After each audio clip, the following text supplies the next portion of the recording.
We're live. Oh, I forgot the music. Damn it. That happens so often. We were having a very hot discussion about green screens a moment ago, and Yes. I was sidetracked.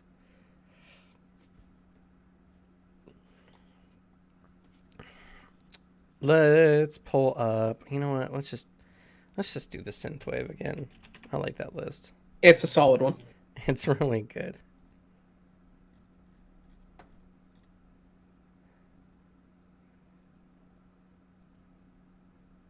Google Fi. No, don't play the commercial. Just let me get my music. No, get us the ad in there. We'll get paid for it. Yeah, totally. That's totally That's how how it it works. Why hasn't any other YouTuber thought of this before? Yeah, right.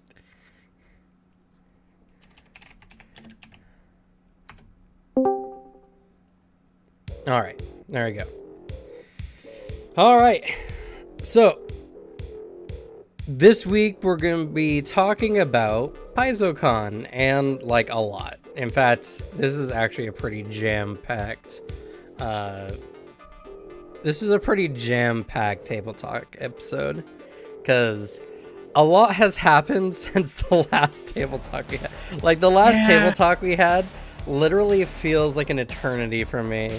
It does feel like it was a long time ago. I did not do as much as you, but I get that feeling. Because, you know what, I honestly don't even remember what the last table talk was. It was talking that you were going to PaizoCon. A lot has happened. Chunks of it. It's like, I'm going to PaizoCon, and then that was... Yeah, the last one was called Guess What's PaizoCon. Happening at PaizoCon. Yeah. Yeah, and you're not going to believe what Cam heard. Yeah. You're going to, like, pop a gasket. You're going to freak the fuck out. You know, your head's going to explode. Totally not clickbait whatsoever. Especially considering that, you know what, it was the weirdest convention. Most of what happened online and not even at the convention. You know, I did see, like, tweets of a panel, and I'm like, that does not look like it's in a convention center.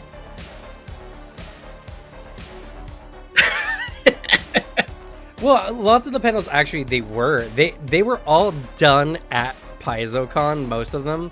Not like the keynote, because that was pre-recorded. But Makes sense.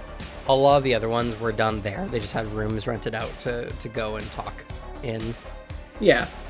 But I know a few where it was like, come check out this PaizoCon thing, and it's like 4 people in 4 separate rooms.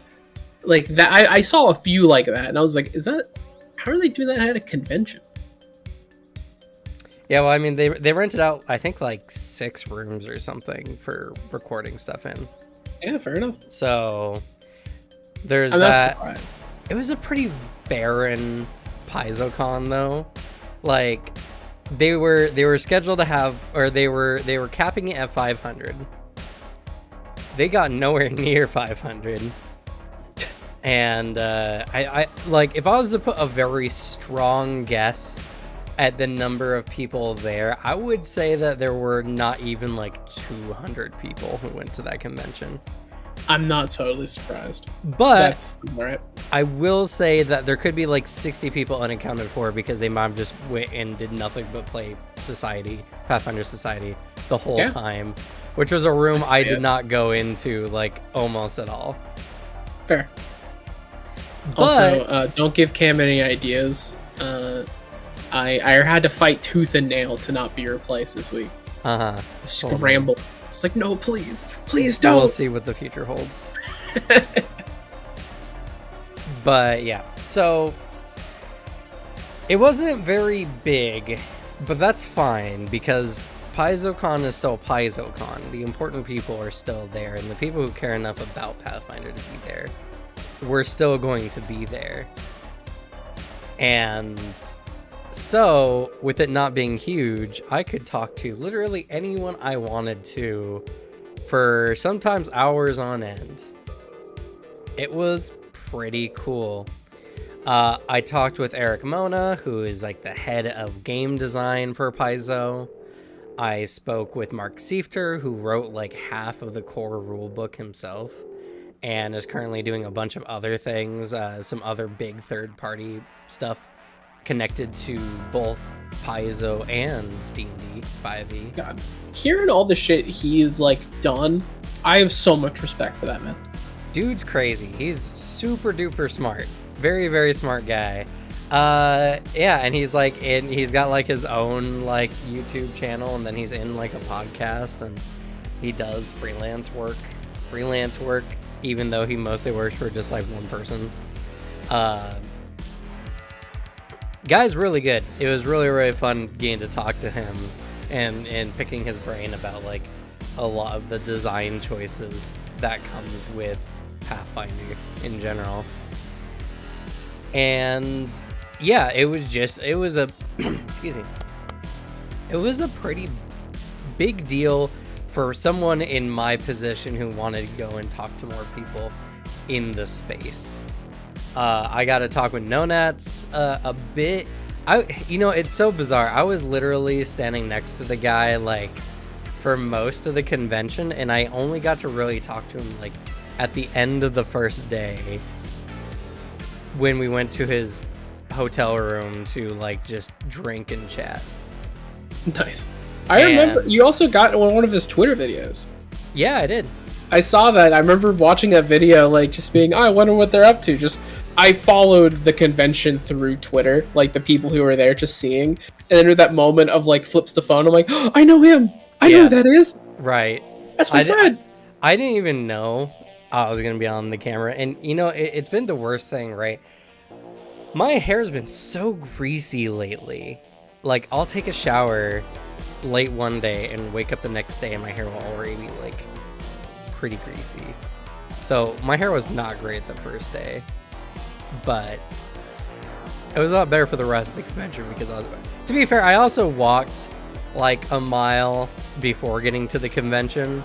So yeah, it's just, I don't know.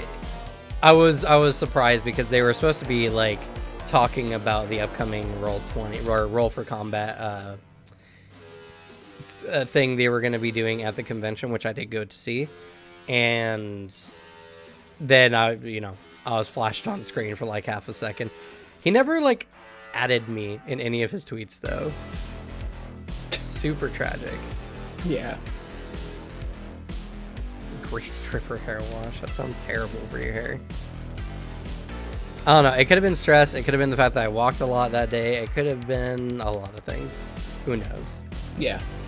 But I've been doing better. I've just been showering more frequently. Like sometimes twice a day. But, whatever. It's the convention was great. I did get to talk to him a little bit, and we definitely had some interesting conversations. I also got to talk to like Rise of the Rule Lords, who is a guy who does some Pathfinder third-party stuff as a hobby, and then also has a podcast, and also is the head mod for the Pathfinder 2e Reddit. And I met the head mod for the Pathfinder 1e Reddit, or the Pathfinder Reddit. And for those who don't know, Pathfinder's been having a lot of issues recently because the Pathfinder Reddit has been taken over by grognards who like super downvote any Pathfinder 2e content. Like if you mark 2e in the Reddit post or whatever, it gets super mega downvoted. God, yeah. Oh, yeah, I remember you telling me about that. Yeah. That weird ass. So they had to literally go and make a Pathfinder 2e Reddit, like an official Pathfinder 2e Reddit, to stop that, pretty much. Jeez. And that's so ridiculous, right? That's so nuts. I don't think that having two different subreddits for it is bad, because they're honestly just two different games at this point. But at the same time, it's worse because it had to, because the community was that bad. Yeah, it's like, I understand, like, if it started just, oh yeah, let's separate the two, let's make them two separate communities. But the fact it was done because a group of people just couldn't fucking behave or like Ridiculous. be civil is weird. So I got to meet with Rise of the Rule Lords. I got to meet with a lovely couple from the Gallant Goblin, or of the Gallant Goblin, I guess is the most appropriate way to put it, which is another YouTube channel that does mini reviews for the WizKid minis for mostly D&D, some other companies as well, but sometimes Pathfinder as well. They were great, and like honestly, as far as sizes are concerned, like they're like 3K under no nats as far as like sub count is concerned. So like, to be fair, the Pathfinder space does not have a lot of high sub count yet YouTube channels, but it's so bizarre to see someone with 20K marching around like they're the king of the Pathfinder, and like Monats was treated that way. Like, he was invited onto a bunch of panels and gets all kind of like special treatment and stuff. Crazy. Not saying he hasn't deserved it. The guy's been working his butt off and is the top performing channel for Pathfinder 2E and has gotten it out there for a lot of people as well. It's just crazy that 20K subs is what's necessary to do that, when literally you're considered like a C tier YouTube channel on the D&D side of things if you have less than like 20K subs. Or like any other convention, it's like the actual difference of sub counts. Like if we went to Comic-Con compared to PaizoCon. It's crazy. It's really, really crazy. It makes me hopeful. You know, we're about to hit 1,000 subscribers soon. There's a good chance that we'll be hitting 1,000 subscribers by the end of next month, which is pretty cool. Very, very awesome. And we're currently sitting at 111 subs in the last 28 days, something like that, and the number's still been going up recently. So we got a lot of growth ahead of us on the channel, and more people are starting to join the Discord recently, and like the channel is going to see, I think, a very gradual but very constant growth over the next couple months. And it's something that I'm mentally preparing myself for, because I'm not 100% ready for it. Because like right now, right, there's 6 people here in chat. 6 viewers. Not a lot. That's very, very small. It's very, very abysmal. But it's good for a small channel. You know, there's tons of people out there who stream and get no viewers, or 1 or 2, you know.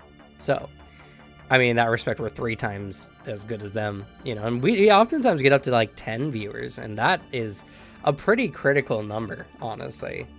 Yeah. If you can get consistently 10 viewers on like, or 10 active viewers on your stuff, that's a pretty substantial streaming amount for beginning channels. Like, the 10 viewer hump is really, really big, actually. Bigger than people like to imagine. But it's one of those things where it's going to happen, and eventually this 6 viewer chat here is going to be 60 people. And then maybe 100 people. You keep telling me, like, prepare, like, for this eventual, like, spotlight, and I'm like, yeah, totally. I'm not prepared, and I'm not gonna be till it happens. There'll just be a day I wake up where I'll be like, oh shit. Oh shit, yeah, I'm gonna get into a chat and hundreds of people are gonna see me today. Yeah, that's just, I'm never gonna be prepared till it actually happens. And even then, it's probably gonna take a bit for me to be like, yeah, this is about normal. Yeah, I'm used to this.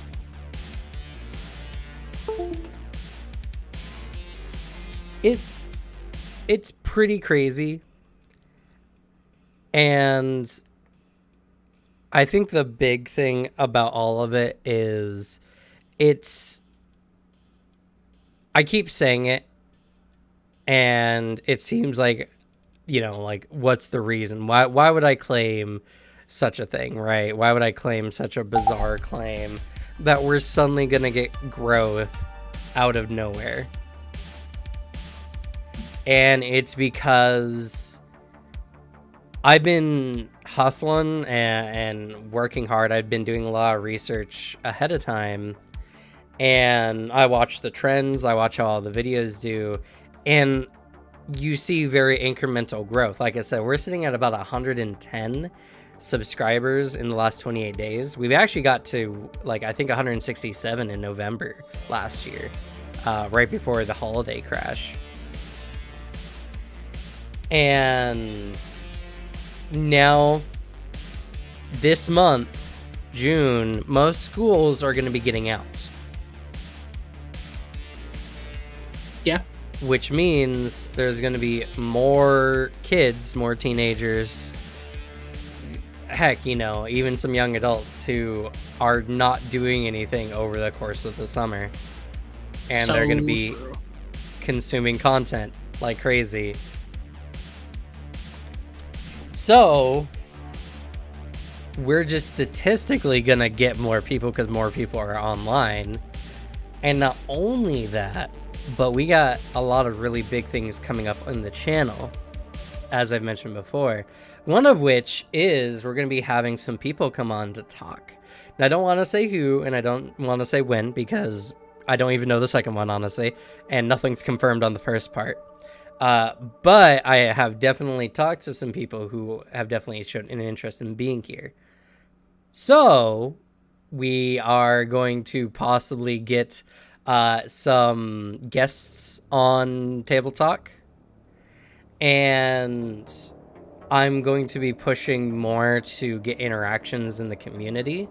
One of the big, I guess, selling points for the channel I've been pitching during most of PaizoCon is I want to make a Table Talk channel that is the funnest and coolest place in Table Talk. And I keep using cool because it's one of those things that's like, it's kind of a cringy word nowadays, right? Like, you don't say cool all that often unless something is very staggeringly, like, incredible.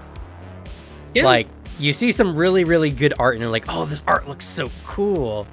But you don't say cool for anything less than something, like, super substantial, right? Yeah, it's something that has a lot more, like, weight nowadays. And that's why I use it. I want the coolest channel when it comes to tabletop, because honestly, there's a big lack of that. There are some channels that I classify as like cool community hubs. Like XP to level 3 is a good example. But there's not a lot when it comes to tabletop in general. There's not a lot of competition for that. And not only that, but especially in Pathfinder, there's nothing like that whatsoever. Yeah, the space isn't as developed. There's just not as many people like that are into 5e. So I want to go and I want to make Pathfinder look like the sickest game out there. I want to go and make tabletop look like the coolest hobby you can have, you know. I want to get a bunch of people together to do fun events. I want to do all kinds of like envy style videos where, you know, we're just having so much fun, people can't help but want to be there, you know. I want the channel to be the heart of the community when it comes to tabletop, where people of all stripes and kinds can come together and just enjoy the hobby and just geek out over it together. Be so cool. It's what I want. It's what I legitimately want. And not only that, but I want this more than anything because tabletop community has just such a high toxicity level when it comes to gatekeepers and people who feel like the game has to be played in some special way, right? It's so like, fucking annoying. It's everywhere. It happens in my videos all the time. Especially now that I'm talking about archetypes specifically, because a lot of players don't understand the concept of having an extra tool in their kit. Like recently, the Assassin video. Assassin's a really good class. The number one complaint it gets is Death Wish, or Mark for Death, is a 3-action, you know, activity that gives you a +2 circumstance bonus to seek enemies and to deception checks to feint them. It also makes any agile or finesse weapon you're wielding gain backstabber and deadly. which that last part's really, really cool. Backstabber does extra damage when an enemy is flat-footed, and Deadly, when you crit, does extra damage. That all sounds good. It's really good. The problem is 3 actions. You're spending a whole round to buff yourself. It's like a 3 action hunt prey.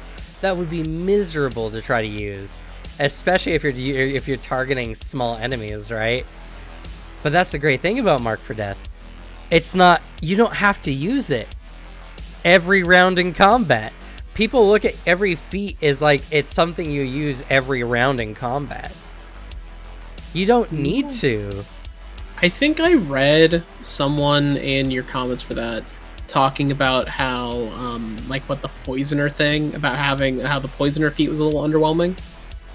And the feat they were talking about, I'm like, what are you talking about? That thing's awesome.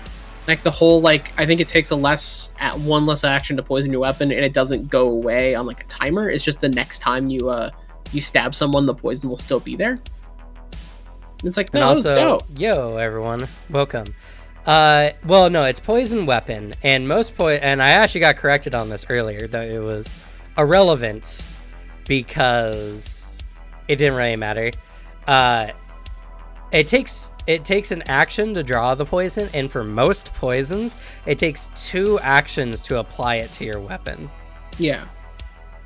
The poison weapon feat allows you to, as a single action, both draw and apply the poison to your weapon, essentially saving you at minimum 2 actions. Oh. And at most 3. Okay. Which is really good. Yeah. Which is really, really solid.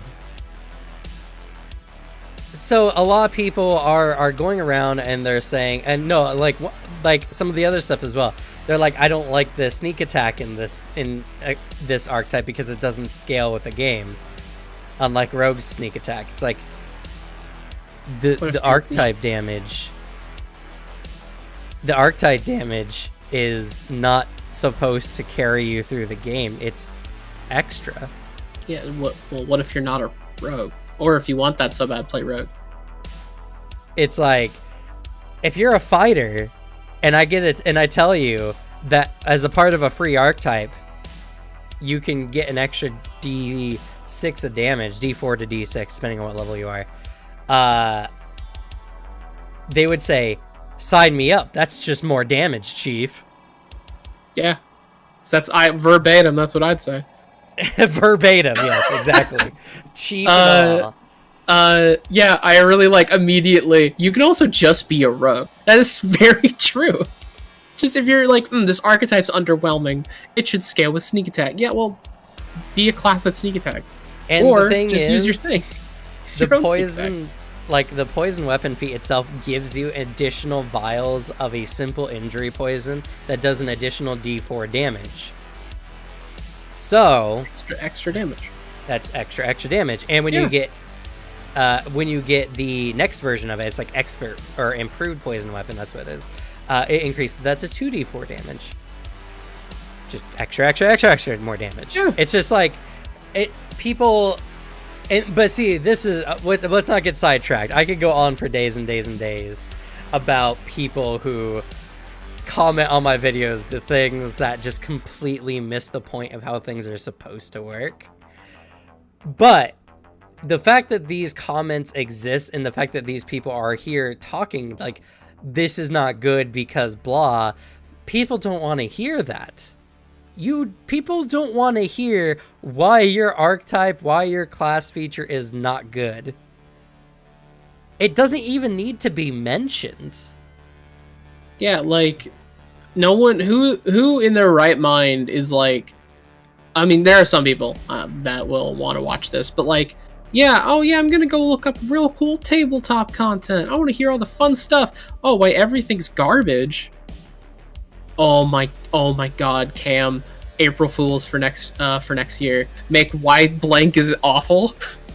Why blank is awful? Yeah, just pick the most broken stuff and just talk about rag on how terrible it is. Yeah, make a video where you paint something that's perfectly designed, phenomenally done. The joke is that it's actually really bad.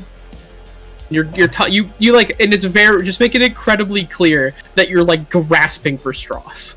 Yeah, that would be really funny. I do like what Myriad Starflurry has mentioned here. Unless you're writing homebrew, this is correct. It is important that homebrew is taken in the perception that it is supposed to match what the game actually provides for balancing purposes. So yeah, if you're making homebrew and something's too weak, it's important to criticize that so that the homebrewer can make something stronger, which I don't think anyone has any problems with. And if something's too strong, to make it weaker, because no one wants the game to just be... We've had the game with the broken player who could kill everything by themselves. It doesn't make the game more fun. Yeah, no, it's just kind of not fun. As someone who is in that slot, I just kind of felt bad. I kind of just made this like a little, what's the word? I just made a whole part of the game kind of pointless. Yep. I do like what Nightwolf has mentioned here as well. Hate watching is a thing. It is totally a thing. It is 100% a thing. I don't understand it. Like, I don't get the purpose of it, but, people do what they want. I understand it. It's like people who have adrenaline, or who are adrenaline junkies, Like, they meet the opposition, and that sudden adrenaline surge from being confronted is addicting for some people. That's true. You know what I will say, actually? The reason I don't understand it is because I used to be that person. And then I realized how unhappy I was being every single day because of it. And when I stopped, I'm like, holy shit, my just mental health is better. Who would have thought? Who would have thunk? Yeah, it's pretty crazy, actually. Just how much actually goes into, like, the whole thing.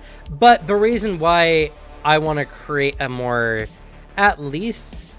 like civil space. I'm not saying I can create a positive space on the internet. I don't think there's a single such thing as a positive space. There's just some spaces that are more positive than negative. I want to create a more civil space where people can go and enjoy the game in the way they want and not just hear constantly why their options are not good. Because it's frustrating when you make anything online, whether you're a content creator or whether you're just enjoying something in the game, and you just get deluged with a bunch of people saying how it's not optimal enough for them. It's super cringeworthy. It's something we've brought up like a whole lot. It's the idea of playing for your own fun. And like, it doesn't need to be a meta pick for it to be good. You can just do something because you think it's cool. Like, you can just enjoy a thing. Well, and there's not only that, but again, as we were mentioning with the assassin archetype thing, people are looking at certain things with not the proper perspective of how they actually apply to a character. Mark for Death is really good as an additional tool in your kit.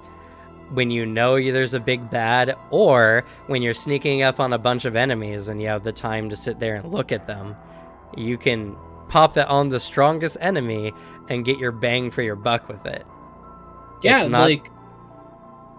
you can have feats that are like prep time stuff. Like, the one I'm thinking of is the rogue assassin character I played, that he was a poisoner, and so I had a few actions with my archetype, with my class, that were like stuff that was like, this is like 2-3 actions, and it's like, this isn't vital to do in combat. So what I'll do is I'm going to get like put in prep time in certain situations, like, as a cool assassin character would have, prep time. You're not going to charge in head first and stab a guy. You're going to map out their movements, know where they're going to be, know their weak spot, and then plan out your move and go for the kill in one good hit. So that's what I did. That's how he acted in these moments. Like the fucking moment where I blended into a crowd Assassin's Creed style and like stabbed a dude in the neck with like a poison I prepared and like set up like in the meantime. So I just had a poison active on my weapon and it didn't go away until I used it.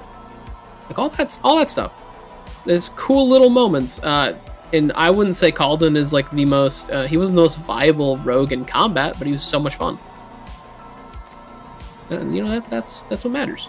Yeah, and Myriad mentioned again like the pirate dedication. Pirate dedication has all kinds of super particular feats in it, mostly stuff for running on a boat, which I think is hilarious, first of all. And second of all, there's nothing wrong with having an archetype that's very situation based or even campaign based, because when you have it in that campaign, oftentimes they're really, really good. Like Rope Runner, right? It's a feat where you can run and climb across ropes and rigging as easy as on the ground. You gain a climb speed of 15 feet, but only on a ship's rigging or similar ropes. Whenever you succeed on an athletics check to climb a rope or an acrobatics check to balance on a rope, you get a critical success instead. You aren't flat-footed while climbing or balancing on a rope. Super specific, right? So specific. But if you're consistently doing ship-to-ship battles, and you don't want to be shot by a gun, which has fatal because you're flat-footed while you're like climbing on ropes or whatever, it's a really, really good feat. If a lot of your campaign has a lot of ship-to-ship combat, Pirate is actually really strong. Really strong. And imagine a map where your character can essentially climb over the battlefield as they see fit. That'd be because so fucking cool. The ship riggings, right? Or you can say you're swinging on a rope or something like that. Like, it's a really cool idea when it's mixed together with this. And the great thing about Pirate is you don't have to take Pirate if you don't want to. No, if you're like, hey DM, are we going to be on a boat like for a long period of this campaign? No? Okay, I'll make a pirate character in a different way. Yeah. And if you even just want Pirate in your like character's backstory and you have feats for it, and who knows, maybe one time you'll get to use it. Like, it's still stupid funny when that happens, when a player finally gets to use the archetype that's been useless for 99% of the campaign once. And the way their eyes light up and they just get so excited for it. Like, who could take that away from them, you know? Yeah. And plus, there's only so many pirate feats anyway, so at worst case scenario, you're wasting levels 1 through 8 picking pirate feats and you still have to pick something else. Honestly, a lot of it feels like there's people who get upset that, because the thing I always viewed about Pathfinder, which is why I find this kind of interesting, is I always viewed Pathfinder as this system that was full of fucking like weird, hyper specific feats that like 9 times out of 10 will not come up, but the moment it does, you're the coolest guy in the room. You know, you got exactly everything figured out. That was always my perception of Pathfinder. Going into it, there's obviously, it's not that extreme, but like, at the end of the day, if you're looking at a feat, like, you can always talk to your DM and be like, hey, I got this cool feat. Is this actually going to come up? They're like, oh, I have no intention of, say, putting you on a sailboat. It's like, oh, okay, can I change it? Yeah, of course.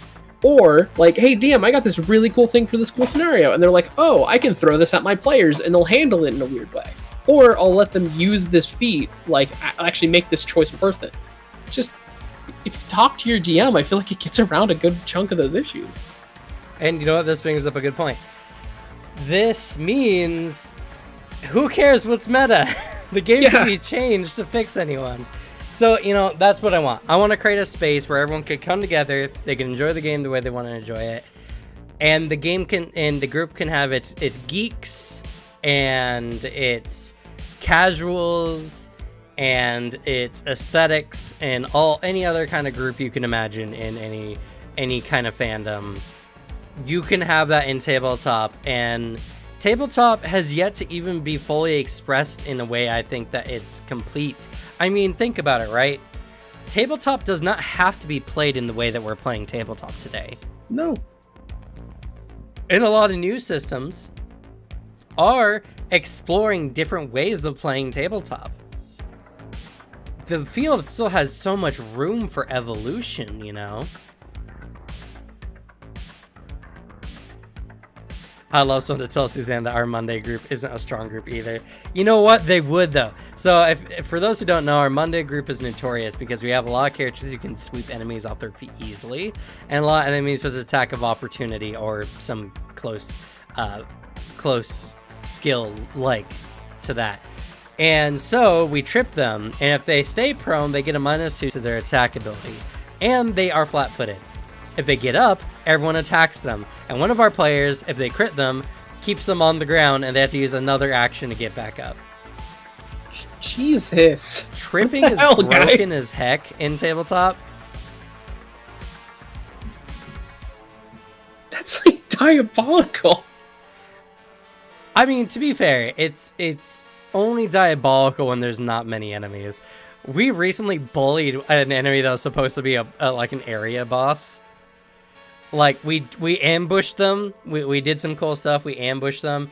The group just ran in, tripped, kicked this guy's shit when he was down, and then kicked him off a 20-foot building.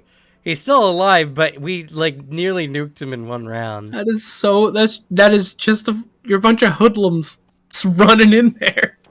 Just kicking people over. That's insane. It's super funny. But, you know, the thing is the great thing about tripping is you can only trip so many enemies at once.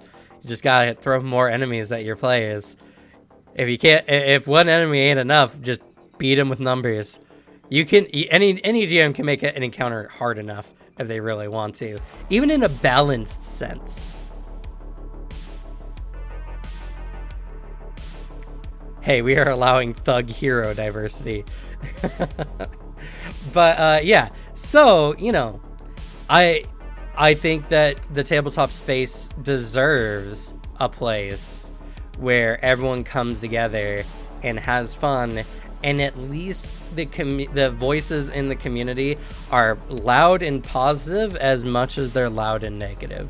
Because that's about as much as you can hope for on the internet, honestly.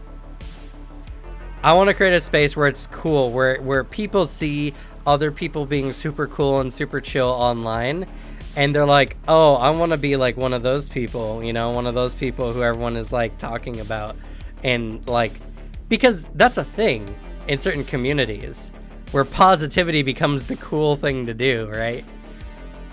Tabletop deserves that. It totally does.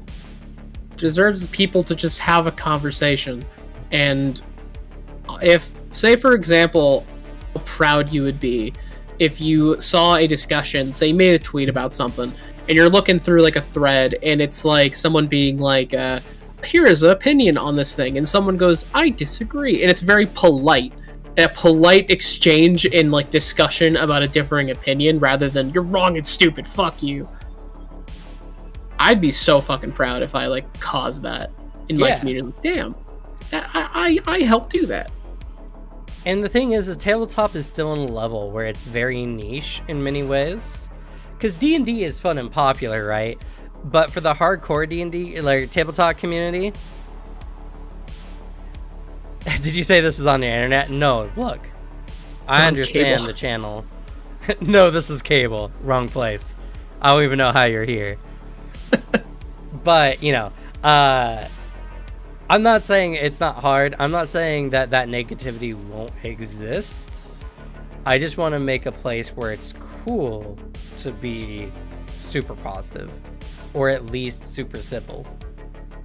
Because those spaces do exist. There are those fun exceptions of people where everyone's just kind of cool.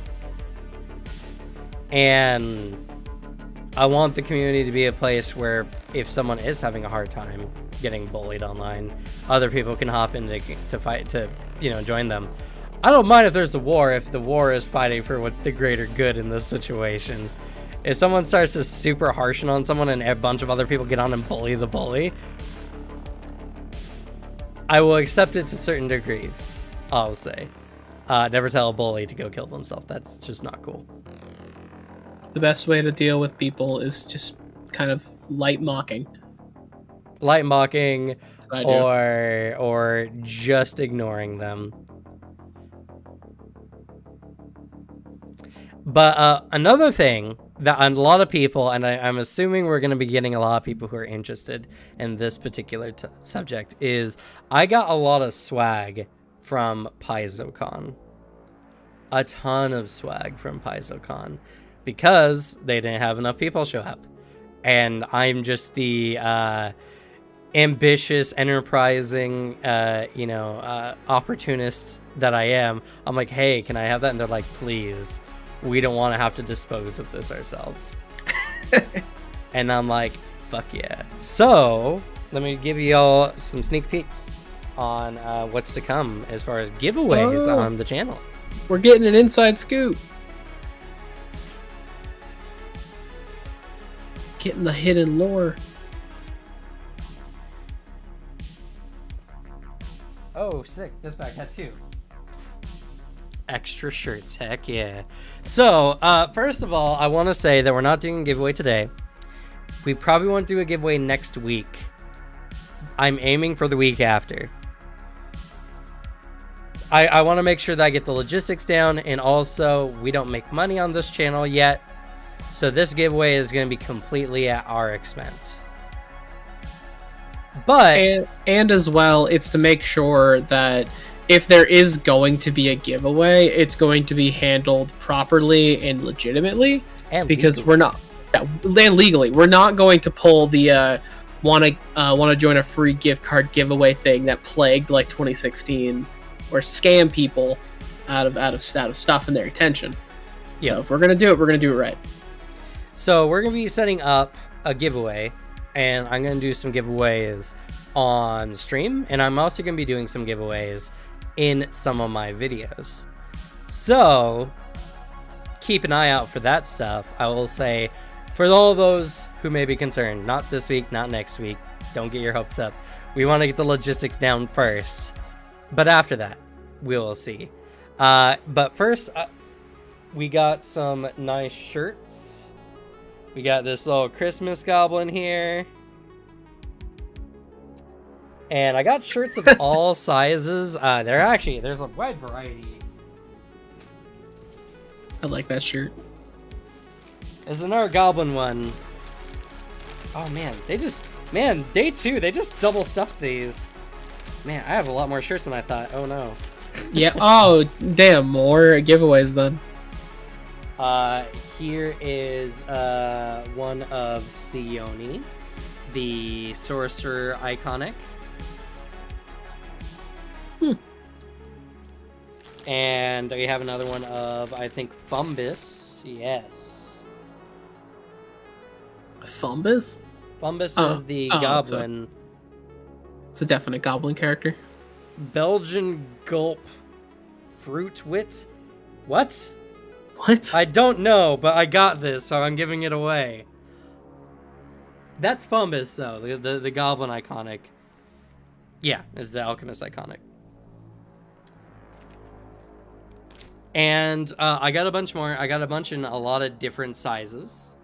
So we are going to be giving some of those away, but we'll wait. There's more. We got a lot of swag.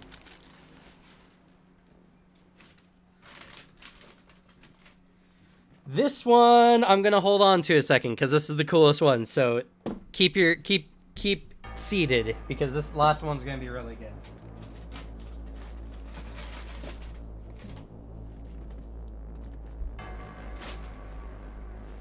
The anticipation.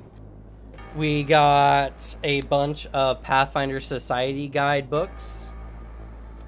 And with this one, I'll probably be also stacking in the character sheet pack, where you can get some very legit, I think it's like 20 character sheets. Does it say?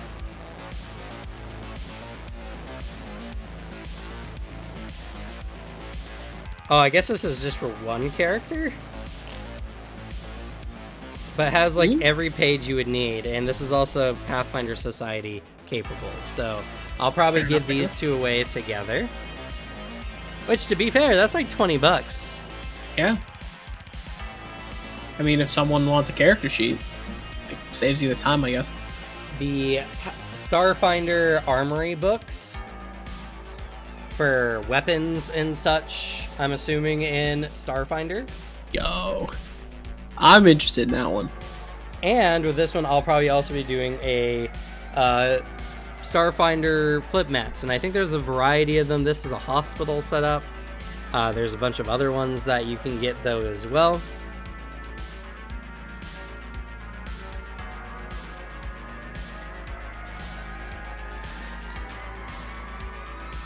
I got a variety of Pathfinder Special Edition Bestiaries 1s and 2s. So if you want a Special Edition Bestiary, with this one, I'm probably going to be throwing in either the audio dramas. There's audio dramas for the various adventure paths.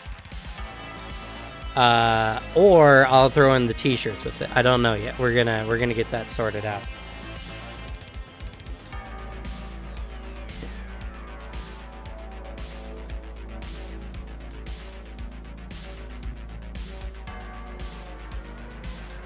We're also gonna be throwing in some Starfinder mini packs.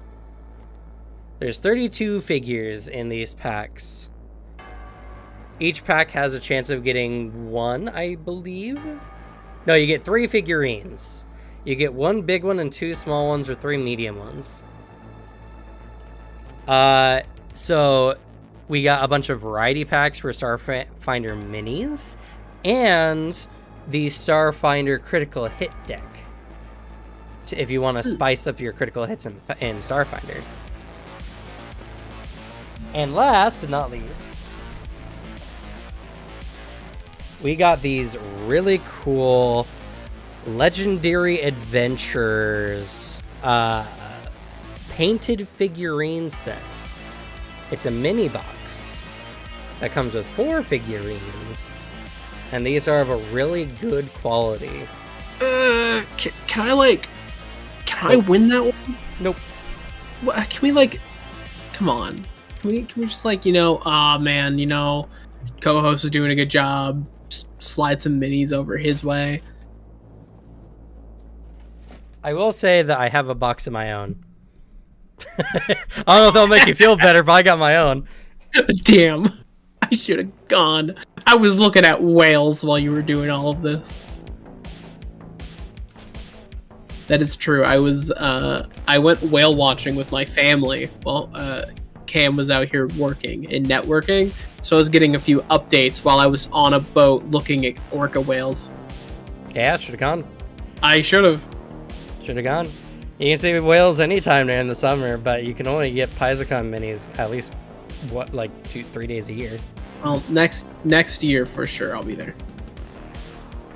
If it's in Seattle.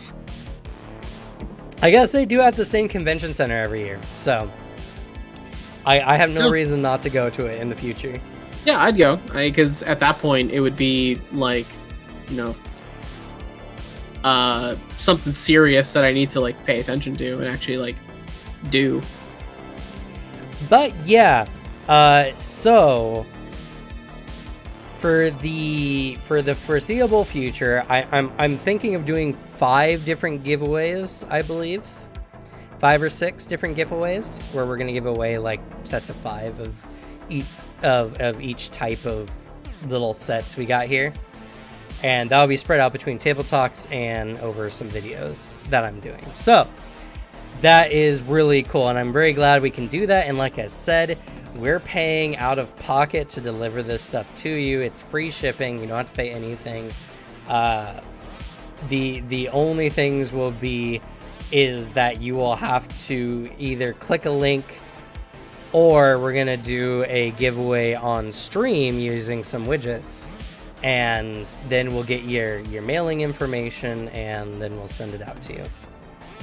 So it's a pretty intense thing, and like I said, there's a lot going on. We can't do this all right away or anything like that because it's very expensive. Honestly, I'm a lot of these can go in some pretty cheap packs, but I think each one's still going to cost close to $10. That means that's $50 every time we do one of these giveaways, which is a lot for us right now. Yeah. Hopefully in the future it won't be a lot for us and I can do a lot more giveaways. But, So yeah, as soon as we get the logistics done for that, I will be mentioning it. Now, if you want to get the word of a giveaway heading out, I would like to ask you to please. I didn't do it for the stream. You know what? Alex, link my Twitter in the chat, please. Okay. And if you want to get word, please subscribe, follow on your platform of choice so you see whenever we go live, as well as you can join our Discord, which is linked down below in the description, or we have a link for it on Twitch. And this is my Twitter link right here. You can check me out on Twitter, and I definitely will be shouting it out on Twitter. So check those out there and keep up to date on everything that's going on. So yeah, we have a lot of really fun things coming up in the future. We got a lot of fun plans for the channel, and like I keep saying to everyone, the channel is growing. I don't know if anyone's noticed, but our recent table talks have been getting more and more concurrent viewers than average. We're even currently sitting at about 13 right now over both YouTube and Twitch. It's really high. Like, that's so really good. That's really good. Like I said, the 10 concurrent viewer count is pretty good for channels that are even like at Nonat's level, really, sometimes. Like, some of his stuff gets like 50 viewers or whatever, and not always. So getting over that 10 mark is really, really good, really, really hype. And the channel has been growing, and we're going to keep growing, and there's going to be some more people, and that's just not me saying things. It's just from the data that I've seen with everything. I also want to do more fun content, more experimental content, and more fun content here on the channel. In fact, another fun plan, I can tell you all, is this Halloween, I'm going to be running a Bloodborne one-shot using Pathfinder 2E's rules loosely. I've already been setting it up. I have devised a variety of, I guess, feats for switch weapon actions for when you swap your weapon, and a variety of other fun things as well. I'm also planning to run through one of 3 scenarios. We're either going to be going through the fall of Canehurst. What happened? Why are there so many ghosts in Canehurst? We're going to play through the events leading up to the death of the Old Bloods, or whatever they were called. Like the old ones, like the back in the academy? Like the Canehurst. They're the castle. Oh yeah. For a second, I thought you were pitching another scenario. Like, are you saying I can be one of the college students that beats the fuck out of a star god? Except be funny. The adventure will be, all the players are playing a prior hunt that's been going on before the events of Bloodborne. Oh. And a lot of them are going to be some of the events leading up to the things you find. Like I said, one of the adventure paths is the fall of Canehurst, dealing with a bunch of vampiric enemies, and some other really fun lore bits I've been mixing up for that one. The other one is going to be Eldritch Happenings with the Scholars, where, you know, when you go to the one guy in the chair, I can't remember his name. Oh, shit. Yeah, that guy. The guy who points. Yeah. You're going to be going there and find out the connections that they have with elder beings and why they're being overrun by these entities from other worlds. It's Master William, by the way. Master William. Yeah. So you're gonna be, it's before he kind of goes a little crazy, but there's gonna be a bunch of Eldritch happenings there, and we're gonna be going. The third and final path that we have an option of playing is we're gonna be looking at the slums of Yharnam and how it fell to beasts. Oh shit! That means we're gonna get to hear the great voice line everyone knows. The away, away! I can't wait to hear that. So those repeatedly. those are three like one-shot paths, and we'll be doing this over the course of October. So it'll either be set up for 3 or 4 sessions. I think I'm going to set up for 3 sessions, with the final session being the one closest to Halloween. That sounds awesome. It's going to be a really fun one. And again, if you're not in the Discord, I will be recruiting for this game in the Discord. So if you're interested in that, join the Discord. And I also want to make mention, I always mention it when I do my callouts, but please read the rules for participating in our one-shots. There is a certain expected behavior when it comes to streamed content, and everyone who joins the games are signing essentially a verbal contract saying that they will behave in such a way. So, but yeah, that's something we got planned in October. That's going to be quite a ways away, so I got some time to, of course, brush up on the lore, because I'm terrible with names. Also, to flesh out all the rules for it, I have some fun things to make the Hunter combat feel really, really good. We're going to be dealing with the rally system as well, so if you get hit, you have until the end of the round to get your health back. There's going to be a lot of fun, very, very fun things. So that'd be so cool. It's going to be really good. And yeah, that's kind of like a large part of everything that I've been doing, is setting up more community stuff. Now that the channel's really rolling, like I said, we're going to be probably an official partnered YouTube account in end of July. We might even be back on Twitch as well. So we'll have all kinds of stream interactions. We'll have all kinds of extra things. We got giveaways coming up. We got guest appearances coming up.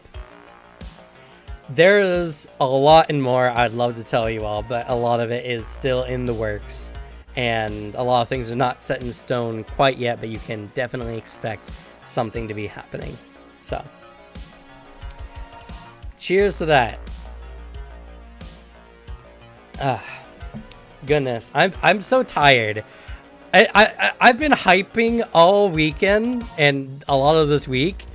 The hype is starting to actually get to me. I'm actually starting to get fatigued by getting hyped. I've just been doing it too much. Also say I matched your cheer with honestly, I hope when this happens, I would love for us to be sponsored by Gamer Subs, because I actually do really enjoy their product. We'll see. We'll definitely be getting some more stuff in the future. And like I said, this channel is going to be, I think, the only channel in the Pathfinder space that's going to be looking to really open up the tabletop community as a whole. And honestly, compared to a lot of channels out there, a lot of channels, see, one of the biggest things about being a content creator is your livelihood is dependent predominantly on the kind of content that you get views on. So when people find a vein of content that works for them, they tap that vein over and over and over again, and they don't go outside of it all too often. I have no reservations. I'm going to bring extra content, and if that just means extra work, I'm going to do it. Of course, we're still going to be doing archetype videos. Of course, we're still going to be keeping up on Pathfinder stuff as well. But I'm also going to be trying to expand the tabletop space as a whole. And honestly, Pathfinder is my favorite tabletop game right now. There's no way that I'm going to drop it for anything else. And a lot of the content in the future is going to have some Pathfinder kind of mixed in with it. But I'm gonna try to get connections across the board in both D&D and Pathfinder. I want to hold like a big creator PvP tournaments for their characters. I think that would be really cool. God, I'm such a genius when it comes to content ideas. And so smart. So smart. I'm so smart. So very smart. That's gonna be it's currently 2 for 2 for phenomenal. Phenomenal. Took a little bit. Phenomenal series idea. Smart. I'm so smart. I can pronounce phenomenal sometimes. It's one of those words whenever I say, I feel like I'm saying it wrong. that it stumbles, you know? It messes me up. But yeah, I would be so happy to see that. I think it'd be a really good idea for a lot of fun collaboration, like a big event in the space. That'd be real fun. Yeah, Dev Phoenix, I was about to say, Paizo ain't letting me rest that easy. No. Literally, by the time I get done with archetypes, they're gonna release 6 more, which will be like 3 weeks or 4 weeks of more content for me. It's like, right now, take whatever, like how many more you have left of like archetypes, and then just add like, I feel like it's safe to add like 20. Like on top of it, because like didn't the Book of the Dead add like 12? Yeah, the Book of the Dead added so many. Yeah, and they add like what that many, like around like anywhere from like 6 to 12 every few months. Yeah. Let's see here. Book of the Dead added 12 archetypes, 1 ancestry, 5 new companions, 114 feats. Oh, you know, here's a good idea, Cam, that you should 100% do. Like, totally do. You should do why this feat is awesome and make, for each feat in the game, in alphabetical order, a 20-minute video on it. Yeah, totally.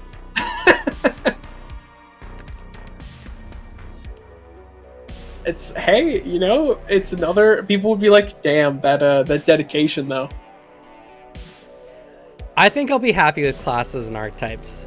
Nah, it's better, yeah. And to be fair, I realize that I'm not the only person who's done archetype videos in the YouTube space. There's another content creator called Frizz who has a stick figure kind of appeal and does some slightly animated videos. A 30-minute video dedicated to power attack. Oh, the wet dream of so many Pathfinder players, power attack. But yeah, Frizz did archetype videos like 8 months ago or something like that. I don't think they've done nearly as many as I have, or at least we're getting really close to each other if that's not the case. And they're not trying to do it alphabetically like I am. So, I'm going to claim the throne. It's mine now. Archetypes are mine.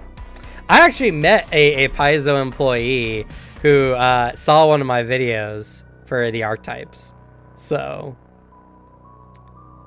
see, now, our Tasden, however you want it pronounced, build videos, I think, are actually a very legitimate thing.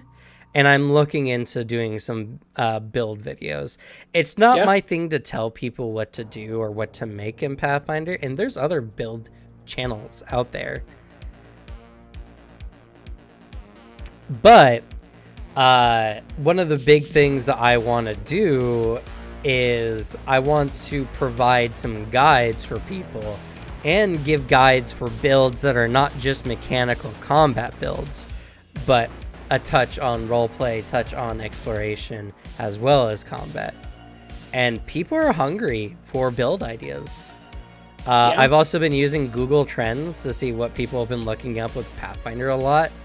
And a lot of it is either classes specifically or new books when they come out. So.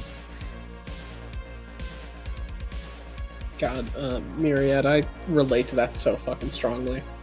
Like, I intend in the next few weeks, I will actually start and try and create like a video of my own, like create some content. I have no intention of making a career off of YouTube or streaming like Cam is, so it'll 100% just be what I'm interested in, and I feel like it's going to be a lot of whiplash. Like, I hop hobbies really quickly because I just can't stay on the same thing for too long, or else I'll just go crazy.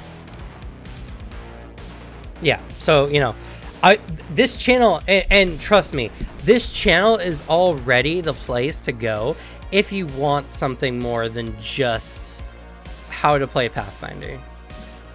We do dives into classes and archetypes.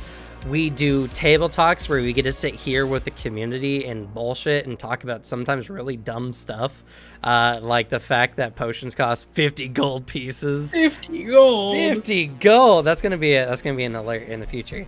I'm excited. We try other game systems on this channel once a month, which, hey, by the way, now that we're talking about it, go ahead over to the YouTube channel and check out our community tab, where we're currently voting between 4 games that we're going to be trying out this month. And currently, shocker, we have 50 votes already. I just posted this yesterday. Starfinder was in a massive lead and has recently been beaten out by 1 vote by Blades in the Dark. So we might actually get Blades in the Dark off the ticket eventually.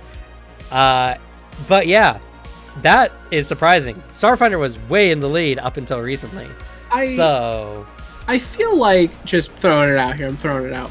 I feel like the requests I've been making, just people haven't heard me. Maybe my mic cut out, or like my internet went bad, like that kind of, there's lots of things. But like, I've asked a good few times, like, guys, we should vote for Warhammer. We should do Wrath and Glory. So like, I'm hoping here, like, my message is going out loud and clear that like, we should all just vote for Wrath and Glory. Play some Warhammer, please.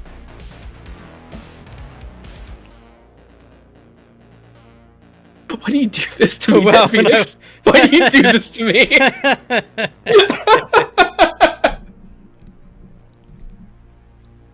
Oh, I just want to play an Imperial Fist. That's all I want. I just want to be an Imperial Fist. And I just thought of a really great idea to do on the Discord, right? So hear me out. What if we plan a week-long event where I get a bunch of DMs together and we just run a bunch of different Pathfinder games on the Discord, like for a whole week, just having a game available like every 4 hours, just having games available all the time, 4 hours, a whole week of just being able to get into a game. That would be fun. That would be fun, right? Yeah. Hey, thank you, Crash J Syntha, for the follow. When I am a little bit more off and I can offer some people, because I don't want a lot of communities like to take advantage of their community members. At the very least, I want to go up to someone and be like, hey, do you want to run a 4-hour game for $50? So I'll get like a bunch of people together. I'll pay them $50 a game. And for a full week, we'll have nothing but open games on the Discord channel, where a bunch of people can come in. If a room is available, they can hop into that room and just play tabletop. Pretty cool. God, also, holy shit, Artazan, I'm so fucking hyped. I was freaking out when I saw that release trailer. I immediately ran to our like little Discord, if my friend Discord, just like, guys, there's an Owlcat Games Warhammer RPG. Freaking out. It's gonna be so good. Excited. It's not gonna be multiplayer. I'm sorry. No, it's not. I wish, but it'd be really fun. Also, secondary shout out to I think it's Bolt Gun is the game, the 40k boomer shooter. I love me a good boomer shooter. I think they're super fun. So I was also really excited for that. I was just like, I just want like a good RPG or a first person shooter. I just want those two. And I got both out of this stream, so I'm happy. And I am super excited because Darktide got released a new character. They're adding a Psyker. I was not surprised in the slightest that I was like, there's 100% going to be a Psyker. Oh, 100%. Oh, 100%. He looks have dope. Anything Warhammer so cool. without Psyker. Yeah, he does. He looks so cool. I can't wait to see like Smite and like Terror, like all the cool spells. Because he smited in the he probably supercharged Smited. That man rolled an 11. Yeah. Like, I actually feel that I would like to play. Well, actually, there was a Tau game, but it sucked. Fire Warrior's just really bad. I would love a Necron game though. That'd be really fun. Though honestly, a lot of them just wouldn't sell great. Is the problem? Just like all the human factions are the most sold. Personally, I'd like myself a fun first-person shooter or like just action game set from the perspective of a Chaos Marine. That's what I'd like. I'll also say, unfortunately, a big part of the Warhammer community is also the like World War II fanatic or gun fanatic community. Yeah, there's so many people who have such like a World War II fetish in the community that anything like not human related is just gonna be such a hard sell. See, the other thing is, like, personally, as a Warhammer fan, I'm incredibly biased. I have absolutely no interest in a game set from the perspective of a tower in Eldar because I don't like their lore, and I'm not a fan of their faction. So I would never play them. If I caught a cool Necron game, I don't know how you do that, but that'd be pretty fun. Granted, yeah, there are some. They all normally play guard, so you can tell who they are immediately. There are some weirdos in the Warhammer community that is better to not be spoken of. But if they don't start shit, they don't get shit. So we're gonna be as accommodating as we can here on the channel for players of all stripes and kinds. As someone who camps in the Warhammer chat in our Discord, you're allowed to jokingly shit on a faction. If you actually shame somebody for liking a thing, fuck you. Oh, but yeah. I will hit with Tau bad bottom text because I'm not a big fan of them. But you can play Tau. I live with a Tau player. It's fine. We meme here. Yes, I meme. But it's just one of those things of like we are trying our best to make a community of all kinds, all tabletop. Warhammer is great, and we have Warhammer, and I do my best to try to be active in the Discord. I'm not the best at communicating online, unfortunately. It's just one of my Achilles heel points. I've been working more and more on it. But, we're going to be doing a lot, and we're going to be reaching out to other communities, doing some other stuff as well. We're definitely keeping strong Pathfinder roots, but we're definitely going to be branching out to other games, other communities. And eventually, I want this to be... Like I tell everyone, my crazy idea, my crackpot idea is I want this to be a mix between XP to level 3 and Moist Criticals content. I want funny, cringy, memeable D&D content, Pathfinder content, tabletop content mixed in with just going out and bullshitting around, having fun with tabletop in ways that people just don't normally do. And if I can mimic the community and culture aspects XP to level 3 brings to D&D, and the sheer just, hey, what if we did this kind of randomness of Moist Critical, I think we have a winning channel on our hands. Everyone looks at me strange every time I say this comparison. It is an interesting comparison. Or this I guess this idea, this conglomeration, this amalgamate of an idea. But, the thing is, I love tabletop. I love Pathfinder. I like how grindy it can be sometimes with some of the systems. I love how chunky the system can be sometimes. I'm never going to step away from enjoying the tabletop that most of us have come to love and enjoy. That's not the point. The point is I want to be one of those people who reaches a hand out to other people who are not as into the game as us, who are casual, who are young, who are fighting adversity in some form or fashion. And I want to say, hey, we got the game just for you. And they're going to come and play tabletop and have a lot of fun. Because I love tabletop. It's a game literally fueled by imagination and is the most personal kind of narrative gaming you can do at all. Bar none. So, we've been talking a lot about what we want for the channel. I've not talked at all about what happened at PaizoCon. That's true. So let's get back on subject here. I can, like I said, I could just keep going on and on about our future plans because literally it's all I've been thinking about all week. I've been so exhausted all week. I've been working really, really hard. What's your favorite tabletop wood? You know what? We'll have a whole corner of the Discord dedicated to people who make their own tabletop tables, because I think that is also really cool. Oh, you know what? I'm gonna create a channel right now for it. Okay. No one's gonna be there, but appreciate the effort. I would say though, if I had a dream table, I want a good like cherry wood. Or a really nice like mahogany. Call it polished wood. There we go. I've created the Table Talk channel. It's where you can talk about tabletop tables.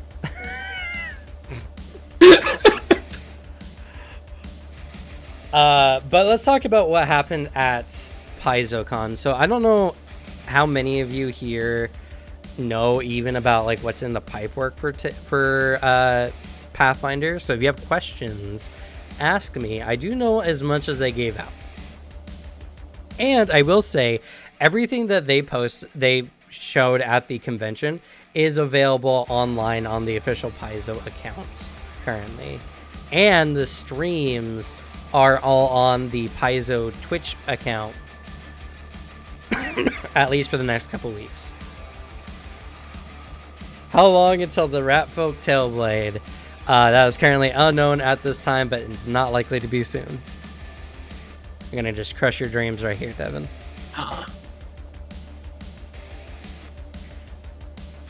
But yeah, so I guess let's talk about the big thing, right? Dark Archive, which is coming out next month, end of next month. Dark Archive has a lot of really cool stuff coming up, and if you haven't seen my video on it, please go there, because that's a little bit better like research than I am currently. But they're adding a bunch of new stuff. They're adding a new type of creatures. They're adding a new type of monsters called cryptids. Yo, what? Yeah, so what cryptids are essentially a type of creature that does not make sense in Galarian, right? And you gotta ask yourself, in a world with gods, demons, and magical beasts, what kind of creatures are considered paranormal in that sense? God, Paizo, I've been saying for years we need fucking like cryptids in tabletop. I've been saying this for years. I even put it in my own homebrew setting for 5e. There's cryptids, like whole ass cryptids, just walking around. So they're adding. Man, we've been getting so many people joining the Discord today. Why can I not wait? Oh, I did. I waved at. Well, Dalek Reject, you got multiple waves. Congratulations. Anyway, cryptocurrencies. There might be cryptids that are gold pieces. You never know. But yeah, so they're adding new creatures that have unique traits, and they're adding either a new trait or a new kind of creature called rumored creatures.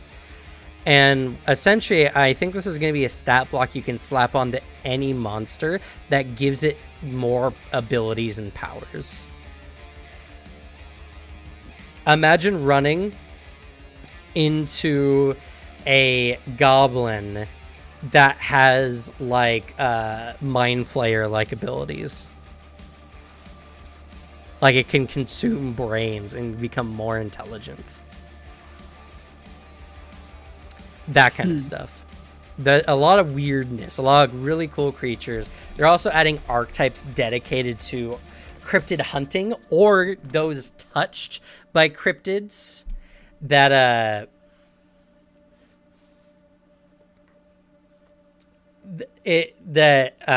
get unique powers after dealing with them. It's going to be really cool. They're even adding special items to the cryptid section as well. One of the characters, Harsk, who's the ranger iconic, was wearing a boggard cloak in one of the images. So there we might be getting like special monster cloaks that give you special abilities. It's really cool. And yeah, definitely. So that is another section. They're adding a bunch more cursed items, but they're changing cursed items. Cursed items are no longer purely negative. Cursed items are now a bargain. You get a boon at a cost. That's pretty cool. The golden goose gives you a heart if you feed it, and even more if you kill a person for the sole purpose of making money. It's an item that has a lot of temptations to it. The Eldamon is not from Dark Archive. I do know and can get in direct contact with people making Eldamon, which is Pokemon in tabletop. They're doing it for 5e as well as the guys who made, the same people made the Battle Zoo books. And the Battle Zoo books are pretty big. Nice. They might be adding mutagens in another section, but we'll get to that. I got a lot to talk about for Dark Archive. They made some changes to Psychic and Thaumaturs, and they said they've tightened them up and they make them feel better. So I'm super excited about those. Ooh. I'm excited for Psychic. I'm so excited for Thaumaturs, personally. So we're going to have to see it. But, you know what's funny? I was doing one of the delves. If you go on Twitter, actually, there's an image I posted about us fighting a giant it was a cactus leshy in a giant pot. And that's what we were fighting for the delve. The guy next to me worked for Paizo, and he was using Sione. But they had some strangely telekinetic powers. So I think I was there to get like a direct look at some of the psychic stuff. Ooh. So that was pretty cool. A sneak peek. Apparently psychics get the ability to teleport objects into people. What? So yo. Yeah, very interesting. Well, no, not mutagens per se. A lot of the cursed items in general are more on the side of you get powers, not stat bumps. So, for instance, a cursed item might be you use a sword, and every time you strike a opponent, it gives them an increasing drained buff. But if you don't kill an enemy at least once a day, you start getting fatigue penalties as long as you wield the object. That kind of stuff. Like some really high cost and high reward kind of stuff, which I'm super excited about. They're also adding a new archetype to this called the Pact Binder, who goes out and makes deals with supernatural entities to get special powers at some kind of cost. I was told that it was a lot more of a roleplay style archetype, so don't expect anything super major, but it did sound very interesting. Another part as well is they're adding secret organizations. So if you like the Hell Knights, if you like the Firebrands and how they kind of work, they're adding more only secret kind that deal with eldritch stuff, which I think is super cool. They're also adding cults, rules for cults, new ritual spells, and they're adding a special archetype to the cult section called the Living Vessel, where your body is either the vessel for or the catalyst of some supreme entity, some superior entity in which it can use its powers through. And the art for that one was actually really cool. Oh man, I'd love to see that. Check the video out. It's in the video. I will definitely then. I want to see that so bad. But that's a really cool one as well. Let's see here. When I was at the convention, I was sitting here writing on my phone like crazy, taking notes. Which I really like Samsung's note feature, because you can set it where you can write and it'll just translate it into text. because I cannot text on a phone really fast. Not that one. Here we go. Cryptid monsters, secret societies. Yes. They're adding deviant abilities. Deviant abilities are abnormal abilities that are not linked to magical or divine effects. These are powers that exist outside the current power forms. Not sponsored by Samsung yet. One of the ones they mentioned was like being able to get some dragon-like abilities without having dragon heritage or any kind of connections to dragons. Like the ability to breathe fire in some ways or gain scales. I don't know. That is such a weird one to use because they already have something like that with the Dragon Disciple. I figure they're going to make it more interesting in what this is. But the deviant abilities are really, really interesting. Oh yeah, something I forgot about the cults as well. They're adding new apocryphal divine magics. So there's going to be some new heretic style divine spells you can cast, which I'm hoping means that there's going to be some more offensive divine cantrips and more offensive like divine spells in general. I'm very excited for that, and they're adding new domains as well. Let's see here.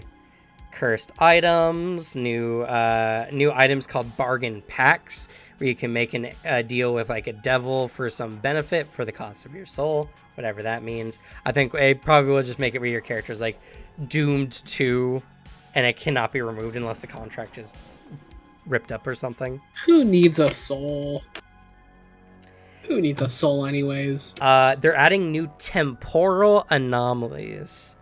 So they're going to be doing some timey-wimey stuff. There's going to be all kinds of really cool things happening with that. They're adding 2 new archetypes, the Time Mage and the Chrono Skimmer. So they're adding new temporal spells and the ability to go back in time to like temporarily in the sake of a turn, you know, to redo how something is done, make an enemy reroll damage or something like that. A bunch of really fun stuff there. Knowing Paizo, it will be balanced. It will not feel like it's breaking the game or the world, because they're pretty good about doing that. So I'm excited for it, but I'll hold off all kind of reservations until, you know, it comes out. They're adding a new type of zone called Mindscapes, where you can go into mental domains of individuals. And they're adding a new form of combat called Psychic Duels, where you use essentially your mental stats and skills to combat each other. Yo, that's cool. It's really cool, and they did say that even characters that are not that smart, like barbarians, can still attack and do stuff because they can use things like intimidation as well. Huh. I do like... I really want like the tabletop scenario of like a psychic battle where it's like 2 people just intently focusing one. They're like bleeding out of their eyes or something. Like the mental strain. Because that stuff's always so cool. It's going to be very, very interesting. Like I said, it's going to be a new form of combat in general. So there'll be some encounters where you might have just completely different sets of abilities. That's nuts. They're also Paizo. They're also adding something that I really, really like that I think they've needed to do for a long time, which are called incident reports. Incident reports are essentially single pages that give you a story of some mystery and either a creature stat block or an item stat block related to the mystery. And then they just let it go for the GMs to do what they want with it. Huh. So they're essentially adding story seeds with interesting in-game events that are happening that are weird and definitely strange. They're also adding a bunch of short adventures in the book as well. They're like for a single level range. I don't have all those names here, unfortunately. I do have them in the video though, so if you want to check those out. But they're essentially each one of the, I think there's 7 adventure paths or whatever, or not adventure paths, but like one-shotty kind of adventures that deal with a certain paranormal phenomenon or flavor of the paranormal that the players have to deal with, whether it's a dungeon crawl, finding a monster, an investigation, or something else. So. But they did say a lot of stuff is really cool. The guy next to me as well, as I said, the guy who was kind of showing up the psychic a little bit, was saying that the image, and you know what, I'm going to do something real quick here. I don't have a chat for it. So I'm going to drop in the visual aid. No, do we have a You image? do not have one. We have pics and vids. That would work, I guess. I'm gonna post it real quick here in pics. The image. And he said that during the presentation he was memeing on it because he was revealing something else beyond the living vessel in the image. Huh. So right here, I'm gonna post this real quick, and I'm gonna show this on stream. Whoa. Yeah, this is the living vessel, by the way. That's so cool. All right, let me go real quick. Yeah, that'll work.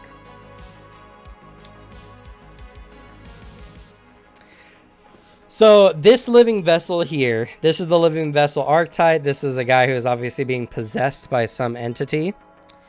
They were telling me, he was telling me specifically, this green smoke coming out of this guy's mouth was a teaser for something else coming in the book that they were very excited for.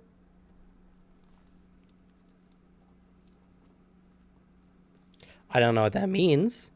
That might be a little deep down the Pathfinder rabbit hole for me. But I am aware this image is an additional teaser for something else. Yeah, it's a fucking stand user. A stand user. We already got summons. True, but we got more. I don't know. Always... In fact, let me real quick here find the tweet.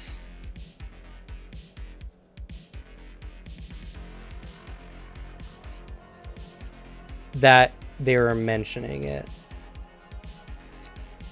Oh goodness. Oh, that's not where I put that. But yeah, so there's a lot going on. The Paizo employees are pretty good about not spilling the beans. If, you know, when it comes to stuff like this. But they do love their teasers. They do love, you know, making it kind of obvious what they're talking about. Maybe I can find the guy. I can respect that. They're really good about it. And it's really good. Oh my goodness. The Impossible Lands book is also really, really big. The Impossible Lands book is the Impossible Lands is a really cool area. It is the area on the eastern side of Garan, the southern continent. It's where the wizard nations of Next and Geb are, the Mana Wastes, and Alkenstar. So it's going to be a lot of wizard shenanigans. It's going to be a lot of undead shenanigans, because Geb is the nation of the undead. And it's going to be a lot of mana waste mutations and gunpowder, because Alkenstar is, you know, pretty much gun central. And one of the fun things, they're adding 5 new ancestries to the game in that book as well. One of them is sentient food. Huh. You like in fucking Hitchhiker's Guide, like book 2. Maybe inspired by that. I don't know. I didn't read book 2. There's they to get past people's reservation about eating animals. they created a species of animal that is just super hyped to be eaten. No, And not so, like that. yeah. This is actual food that was prepared by wizards as like a fun gimmick to be alive. The food gained enough sentience and is now trying its best not to be eaten, evolving in ways to make itself look less edible. But apparently they have a special trait called tasty or delicious. So... Oh yeah, here's a fun party trick. You have a life. Yeah. You're sentient. Yeah. What the fuck, wizards? That's messed up. Yeah. What the hell, wizards?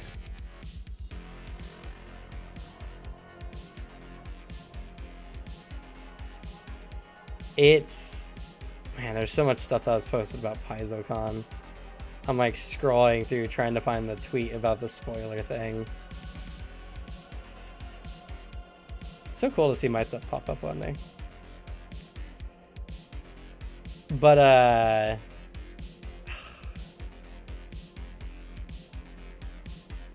what guy was it? I can't remember exactly. But yeah, so there's that. There's these like short rhino people, and the one in the picture had like a pet otter with them, like on a leash. Some really wild stuff. Fair enough, I guess.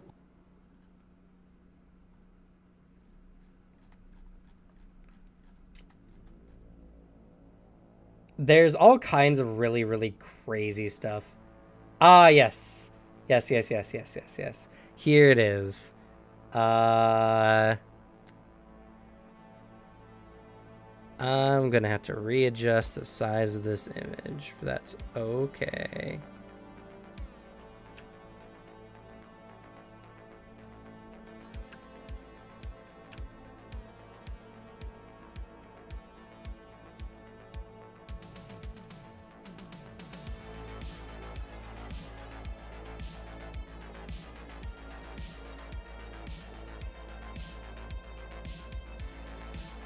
Okay, that should be...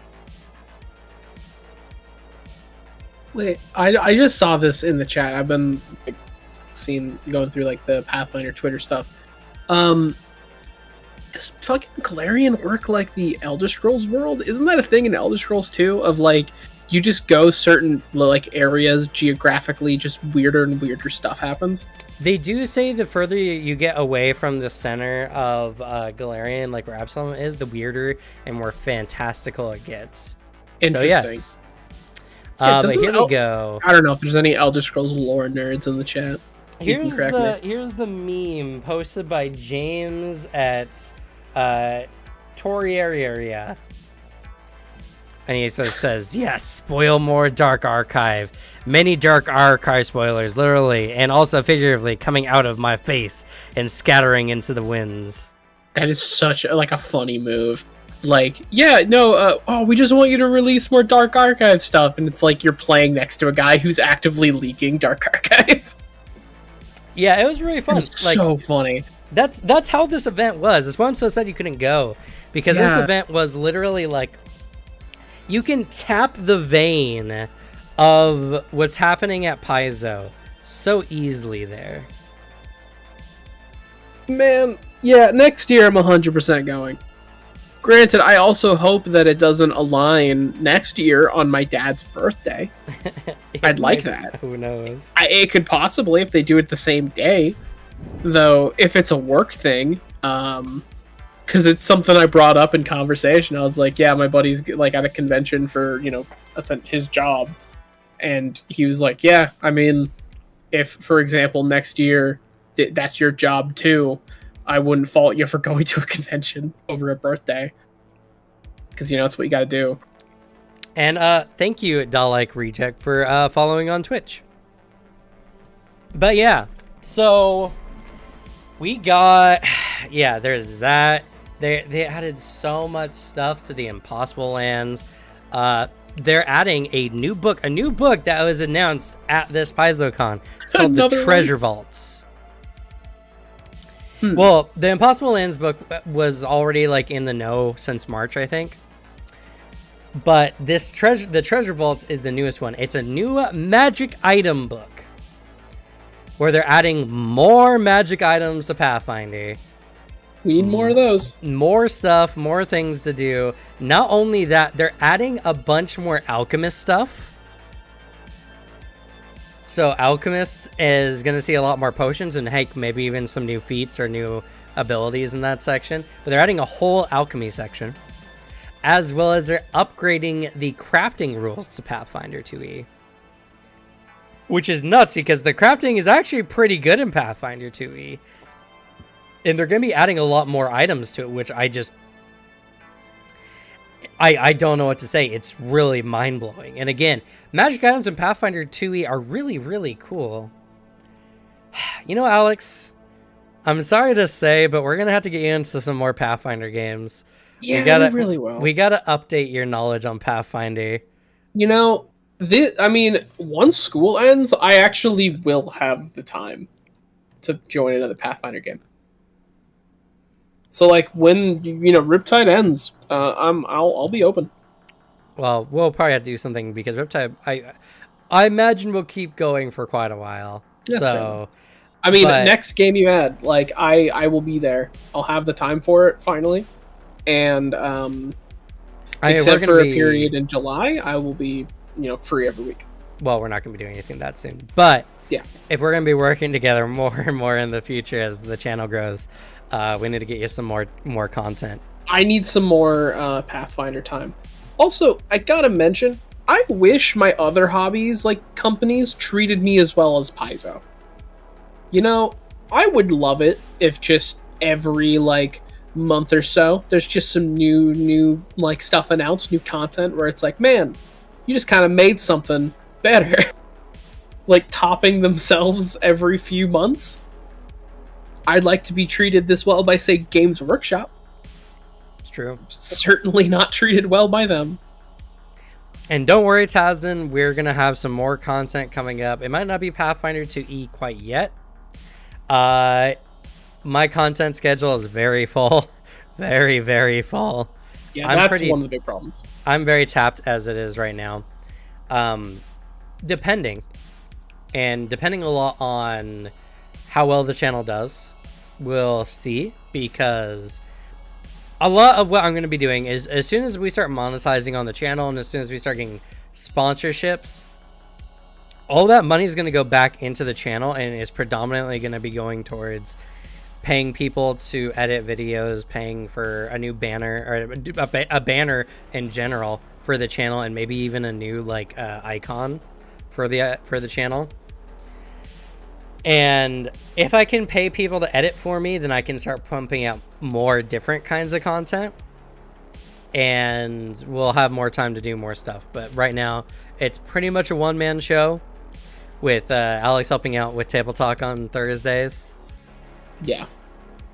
But like I said, whatever money we get into the channel is just going to go right back into the channel.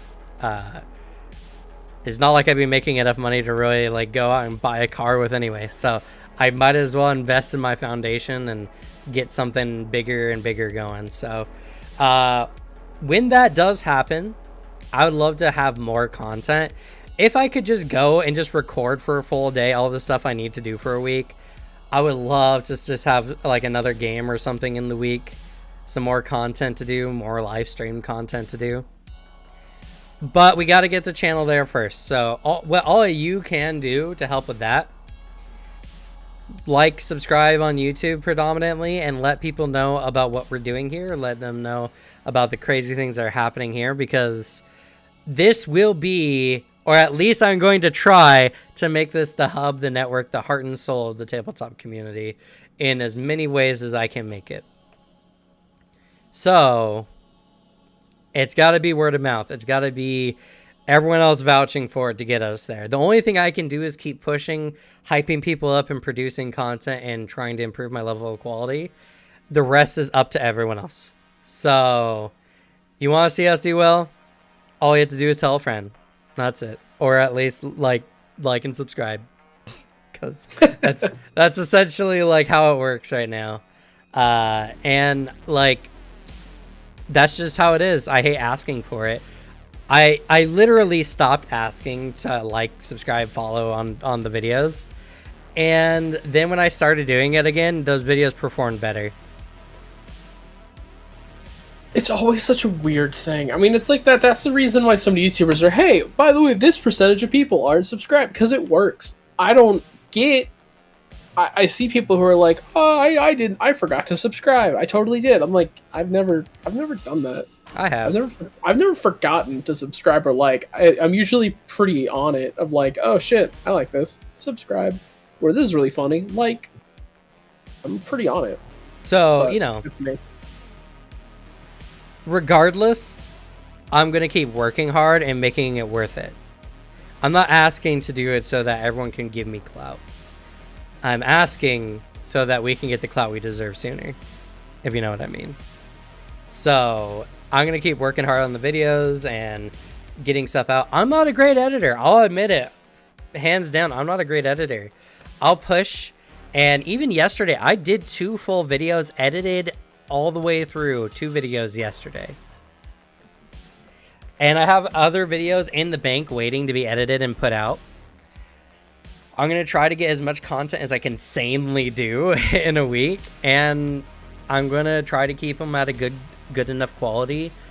If people see things on the videos they wish would happen more, or they would like presented in a different way, if it's within my ability and within my workflow to do so, I'll accommodate. But, you know, a lot of it is just going to be me working hard and everyone else saying how good of a job I'm doing. And that's awkward to say, like, that's how it works, but that's how it works.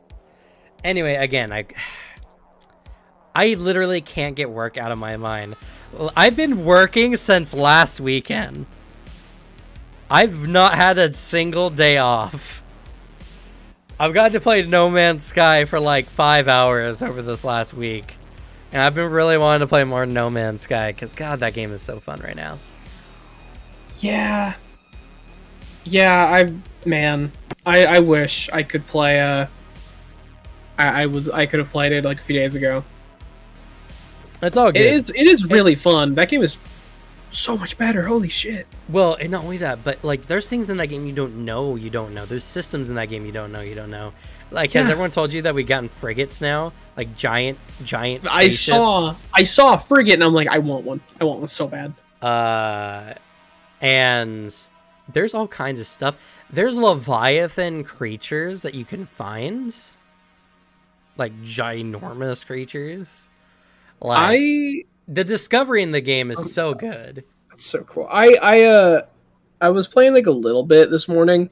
I got myself a pet. I have a little like turtle man that's following me around now. I just found a funny looking like creature and it's like, all right, you're my pet.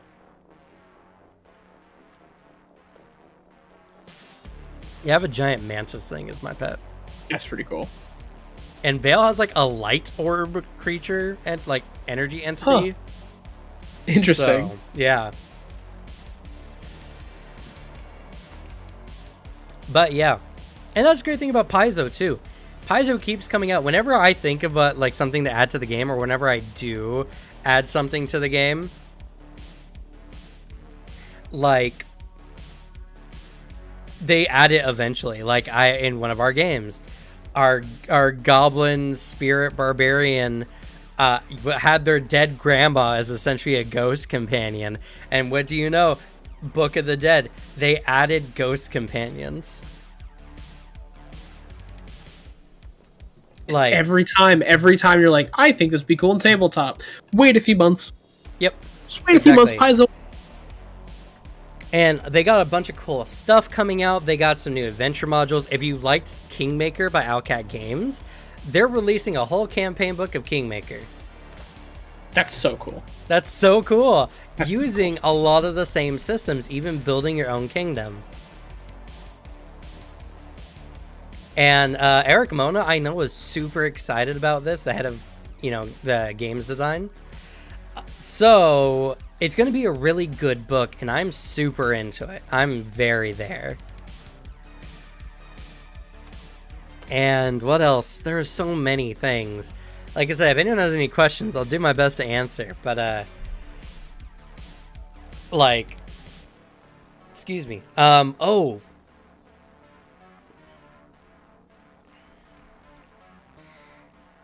Yeah, Kingmaker, and the game by Outcap was really, really good, and now they're releasing a campaign book in 2nd edition for it. It's going to be really hype. They released also a new companion item for DMs. It's called the Deck of Endless NPCs. And there you take this deck and you draw 4 cards out of it and you arrange them in a specific way. And there's 10 million NPC combinations. Where each NPC has a personality, has a job, has a name that they provide on the cards. That's very important, the names, because I'm fucking terrible with names. They have different ancestries. And some of them even have secrets that players can find if the random number generation, gets that far. And they have it for everything. It's a lot. It was a lot of fun. We did like a charades game where you essentially drew from the deck and you made an NPC for like these improv skits. It was a lot of fun. I had a lot of fun with that. Yeah, true. The rumored cryptid deck. I would buy that. I'd buy the shit out of that. Yeah, that'd be hype. I would love to play in a game where that's used. So, like they added that. I mean, oh yeah, I think I mentioned this earlier, but like I got to talk to some of the Reddit mods as well, and that's interesting. It's really interesting to get in with the people who are like running the community in some places. It's crazy. And talking to guys who've been playing since Pathfinder initially came out, I made some really good contacts. What was his name? It was from Legend Games. Jason. Yes, Jason from Legendary Games, who's been making third-party like content for Pathfinder since Pathfinder began. He's an old hat in the community. He's been writing for a really long time. He's got a lot of deep connections in the industry, and he was really excited for the content we were producing here. So, got some stuff with that. I met a guy who literally knows some of the head designers for Magic the Gathering at Wizards of the Coast. And for Eldamon, which is the thing we mentioned earlier, which is essentially an in-game system for developing essentially like a Pokemon system that is non-obtrusive to tabletop and does not interfere with the rest of it, but it's a kid-friendly way of entering into the game. They're even coming out with a card game for it, and he said that he has friends who are some of the lead designers for cards in Magic the Gathering, and he's just going to have them come over and help him develop his content. Huh.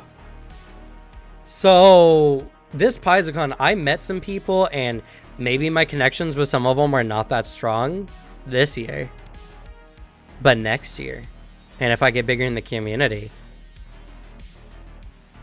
might have some connections a lot more further spread than you might expect. Yeah, dude. I cannot wait for you to have clout you can wield. It's really good, and it's a lot. It's a lot. And what makes this work and what's going to make this whole channel work in general is my initiative on it, And I'm putting a bunch of initiative into it. Like I said, I was being super productive yesterday. I was just like, I'm just going to get 2 videos busted out, done today, so I can make more content later. It wasn't even so I could like have a couple days off. It's more just so I could I would just want to make more content. Got that content creation bug. And because I want to do a lot with the community. This stream, we had 17 people at one point. People are sticking around, tagging in, talking. And it's awesome. We've had over 10 for probably half of it now, which is really, really good.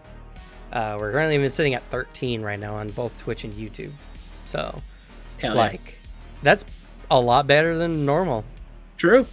And it's going to keep getting better and better and better and better and better. And so if you're here now, you're part of the ground floor.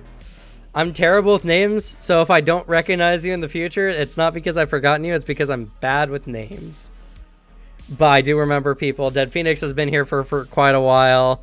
I know they're not here right now, but King Neo is one of the other ones who's been here. And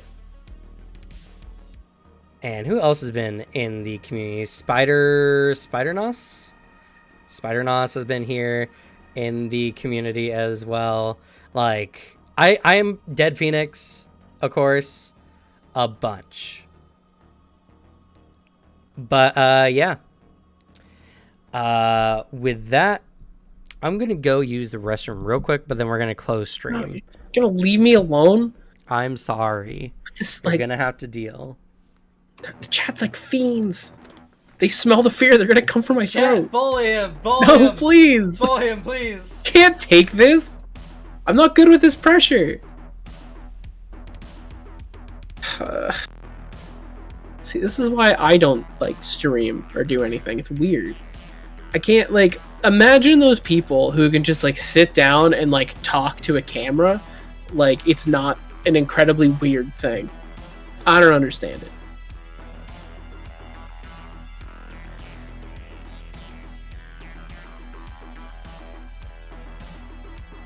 Just like treat me like an enemy in your Pathfinder game. That does honestly the setup y'all have sounds horrendous. That is ridiculous. Just trip somebody, then curb stomp them like a big demon or something. Just literally just like break his legs, get him! Don't let him get away! Just bullying a giant monster.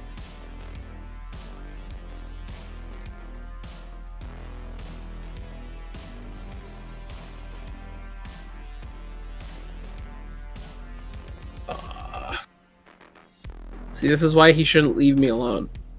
You know what? Maybe this is on Cam. This isn't on me. This is on him. He's aware this is my weakness. Ooh, Titan Wrestler is a fun one. That's honestly that is one of my favorite feats.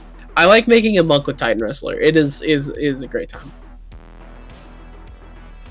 God, I really actually got to play a Pathfinder game at some point. I haven't played Pathfinder so long. I love that system to death. It has been a fat minute.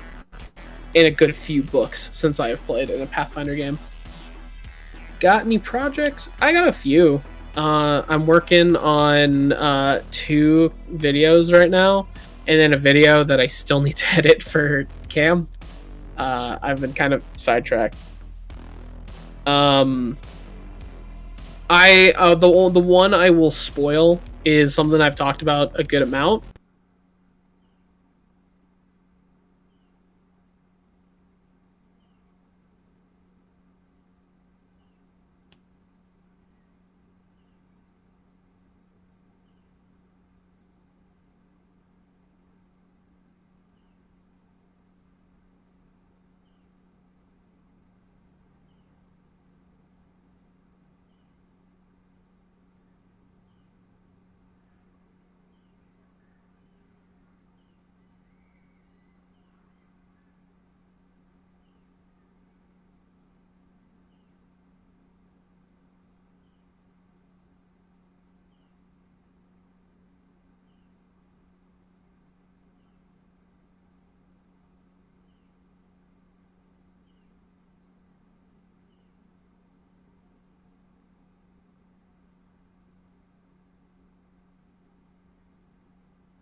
I certainly hope I've been audible this whole time.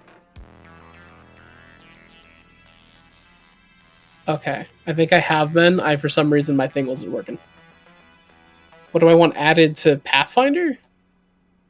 Psychics and more guns. Cool, thank you, Cam. I want psychics and telekinetics because their psychics in general are really cool. And I want more guns because the cowards should allow me to have full auto.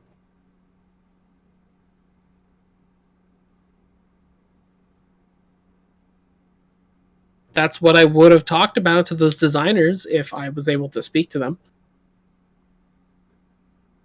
I have so many good ideas all through Table Talk. I've just given so many free ideas to John Paizo. Small push? That'd be funny. To shove people. Yeah, I really should have. Couldn't have got it, but I should have. Always next year. And who knows, next year, according to the trend, they're just gonna add weirder and weirder shit. Like every like few months they just add a new book with like even better content.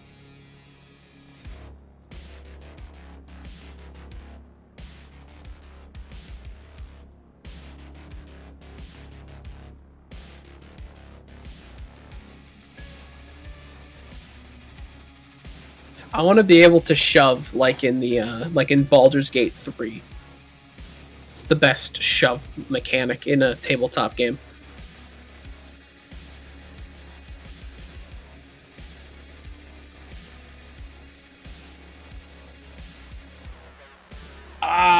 The problem is I have a lot of character ideas. I have a few. I have the well, now Exorcist, probably gunslinger character. I will play gunslinger at some point. I have a time traveling robot that I want to play. There's a good chunk of stuff in Book of the Dead that I want to kind of do. I have a healer necromancer character that I think would be fun, where it's a necromancer who is a doctor / like cleric. Because they backwards engineered life through necromancy because they just didn't have the aptitude for like the other like life or healing domains, or just didn't have access to it like in their village. It's gonna be tough because each time I'm like, here's a cool character idea, the new book comes out with better stuff. That, or I would like to bring back Calden at some point because that was so much fun playing a society like rogue. Yeah, that necromancer looks cool. The art for that's really really well done. Yeah, it's gonna get worse. That's why I need to play in Pathfinder now, so that way I can like actually prep for it. You know, that way I can experience the cool shit. And then have stuff to expect or wait for. Or even have a thing, it's like, wow, I did such a weird workaround to get this thing, and now there's a feat for it.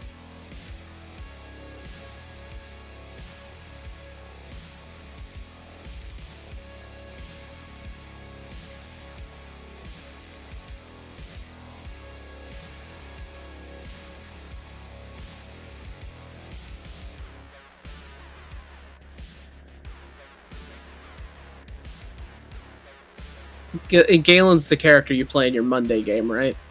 Because, like, it sounds nuts.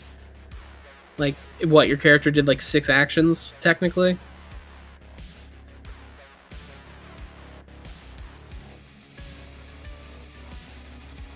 I mean, all the weird feats that keep popping up and, like, the archetypes. It's very cool. I can never play an intelligence fighter. Intelligence is a dump stat. Big believer that intelligence is only used because you need something to be low.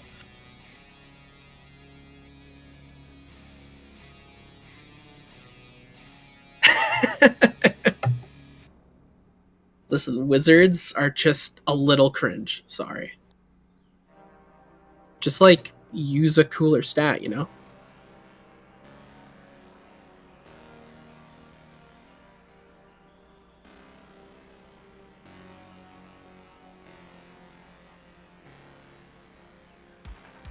I mean, sounds like I wish I could have listened in on that session.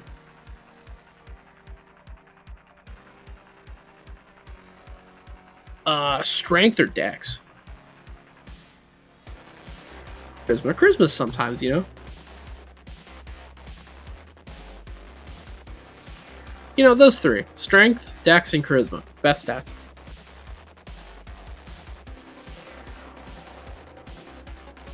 Not basic, I'm right.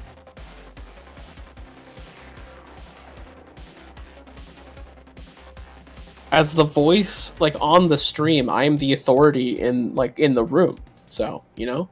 You're not physically here to argue with me, Cam, so technically I'm correct. There's a reason there's the current picture of, oh, nice opinion, did a YouTuber give it to you? Yeah, I am that YouTuber, so everyone should listen to me and believe me. I would love a Constitution caster. I want a muscle wizard so bad.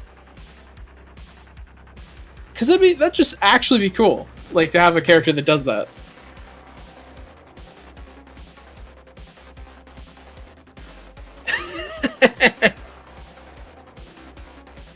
Yeah, until you return, I am the authority, so anything I say is law. Or at least people will spread it and believe me. Which is why I'm not stressed about, say, getting inaccurate stuff in the anima video I'm working on. I'll be the authority.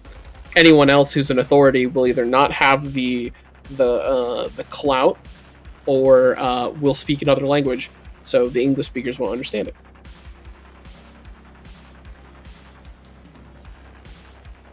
You know, I did hear from Pathfinder 1 that there was a concaster. How did that work? Like, what was the lore for that?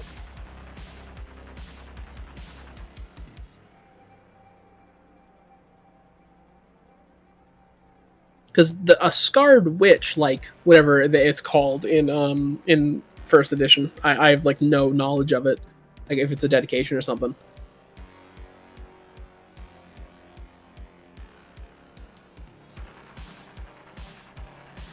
Oh,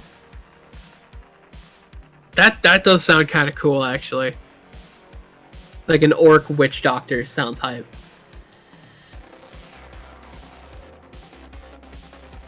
That's okay. That's metal as fuck. I'm super into that. Yeah, why isn't that in second edition, Paizo? Come on. I hate to hop on the bandwagon of like add this to 2e, but like that sounds metal.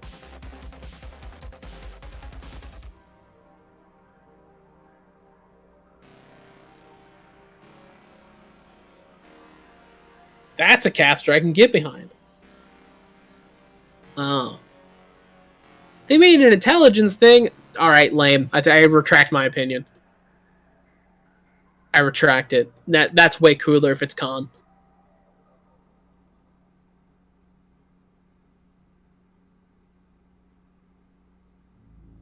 I'll have to get a DM homebrew to fix that.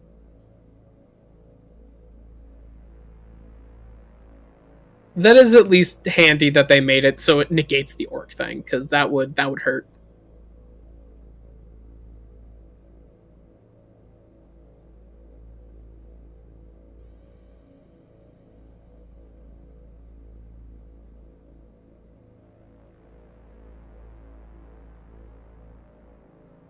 I'm like actually legitimately surprised there has not been a muscle wizard yet with how much it's been memed on in like in just online tabletop communities. Like, I am surprised no one has done it, to my knowledge. Just be an orc changeling. Do they work anything like the changelings in second edition, or is it like something different? Because I know how the changelings in 2e work, and I know they're not like changelings in 5e.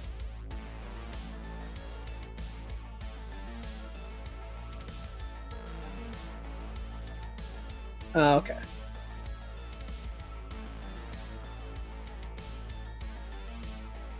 Like they're avoiding changing like this is now this caster or whatever.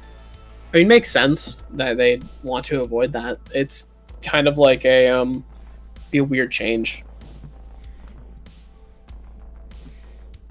Thank God you're back. I hated all of that. I was with you in spirit. No. Yeah. You were in chat occasionally. Ba was watching. Your guardian angle.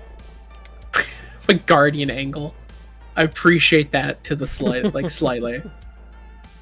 I wish also you didn't leave me to the wolves, to the sharks that is Twitch chat. Boo, you weren't bullied. I wasn't, but I don't like being in this pressure. This is why I haven't done like streaming content at all. I've thought about it, then I was like, not for me.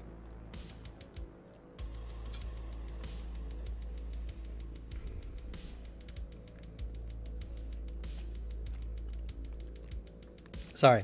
But, yeah. Sorry about that. Nature was calling, and I was like, I could end the stream now, but I don't think my body will last that long. So, instead we got to torture Alex for a little bit. I think that was a win-win. But yeah, so we got a lot coming up. The Discord has been popping off lately. We got a bunch of people in. Bunch of new things going on. Oh, goodness gracious. I am, you know what, legitimately interested. Who came here because of the constant talk of giveaways? Or if giveaways drew you in. No shame, no shame.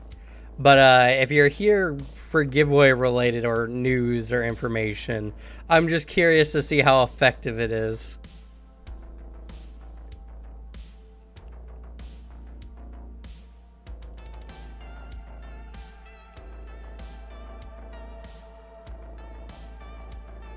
Oh man, they got new Final Fantasy 16 stuff coming out. And it looks I was gonna so send you the trailer. I'm gonna send you the trailer once the stream ended.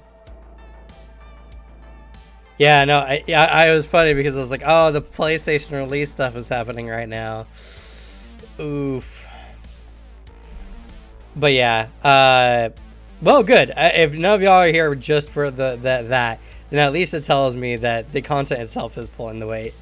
But, you know, there's nothing wrong with people here for a giveaway. It's exposure, you know. It's how you get more people invested in. So, we're going to be doing a lot coming up. And as I said, we have a lot of big plans and a lot of good ideas. I've dedicated my life to this right now. I don't have a job outside of doing this. So, you know. And I've been doing it almost for a year now pretty consistently, which is big, major. I'm excited. We should be hitting 800 subscribers sometime next week. I'm thinking. I'm hoping. Anyway, hopefully we hit more than that. But my goal is to hit 1,000 by the end of July, and then I was told by the Gallant Goblin crew that it takes like a couple weeks after you hit 1,000 for them to get you signed on, boarded on, and everything. But after that, as soon as we're in, YouTube explodes in a lot of different ways, not even just like subscriber count wise. You get a lot more offerings for promotional stuff and sponsorships. Like you become like one of those channels that have put in the work, essentially, that companies look at and be like, okay, they've met our bottom criteria. And everything that we get comes out as more content. And even these streams here will have the ability to do shout chats and all that kind of stuff for those who want to aid the cause or those who want to be seen. Doesn't really matter. Everything will be going back into the channel to do more and more fun things. Like I said, like that thing where we might do a Discord thing where we just host games for a full week, where people can just hop in, enjoy the games, get their fixes or whatever, have a DM like always on staff ready to go. That will be paid for by stuff like that. And I think that's really cool. You know, I would love to have that as like a very consistent service too. I don't know how financially feasible that would be, but I think that would be a really cool service to add for people who are constantly looking for games. So, you know, all kinds of things, all kinds of ideas and plans. And when I get the chance, Alex might be taking more of a part in the channel. And I think when that happens, we're going to be doing a lot more stuff and the video qualities will go up and everything. So by the end of this year, we're going to be really, really busy, I think. Yeah, I think so too. And when's your last quarter ends? Fall. Once fall is over, once we get to Christmas break, I'm out of college. Yeah. And even then, my next quarter is like basically nothing. It is like 2 classes that will be very little work from my end because I've kind of just put them off, and they're not even like difficult classes. It's teaching me how to use Adobe Premiere, a program I already know how to use. Granted, it's going to be more like techniques and like film editing style stuff, so that'll be handy. And then a business class that's online, which I'm good at business. I've done really well in all my other classes for my business degree. So yeah, well, then we might even do some more stuff there. So for a fact, over the summer I will have the time to join another game. So that's something. Yeah, I do think we actually legitimately need to get you into some more Pathfinder content so that Agreed. You can at least learn to appreciate the depth of what the game can provide. Because you've really not played like really much of any Pathfinder. For a good chunk, yeah. I've just been busy. That's the thing of like I love the stuff Paizo does. I just would like to experience it. I'd like to try it out. And now I'll have the time to do so instead of like from the sidelines on Table Talk being, oh, that's so cool. If only. But now, if I have to make a character like this minute about like, oh, if I'm gonna play a new character, what do I even do? There's so much, and it's gonna get better and better. Do I play the fiend tiefling like summoner character I came up with, like the whole like one that just becomes like an ancestor of theirs? That's kind of hype actually. Yeah. Yeah, I think we're gonna work on getting you in the game so that we can have a little bit more depth to the conversation. It is nice though having your kind of obliviousness as a perspective as well. I mean, it is important as a to be an audience surrogate to not know what the fuck you're talking about until you talk about it. But I listen to podcasts where that is like a thing. So. But I know you, and I feel like even if we do get you to play a lot of games, it's going to be very surface level what you're going to know anyway. Yep. I've never been a person who goes super deep into the crunch, like for stuff, so yeah. I don't think that is necessarily that in jeopardy. No. But yeah. Really. Anyway, we're already like almost a half hour past, so we're going to go ahead and end for now. Thank you all so much for being here. If you have yet to do so, please follow, like, and or subscribe on your channel of choice. We stream on both Twitch and YouTube. As well as you can join our Discord, as I mentioned before, or follow me on Twitter so that you can see more of our content whenever I talk about it. I'm being more active on Twitter, at least trying to be more active on Twitter. We do have some giveaways. Not this week or next week, but we'll start doing giveaways probably sometime the week after. I think I'm pretty for sure gonna do one after next week. So keep an eye on the channel, keep an eye on the videos on Table Talk, and yeah, I guess any ending statements there, Glue Boy? Not really. Good closer. Good Have closer. fun. All right. Play D&D. All right. Let's go ahead and say goodnight. Good night. Good night, everyone.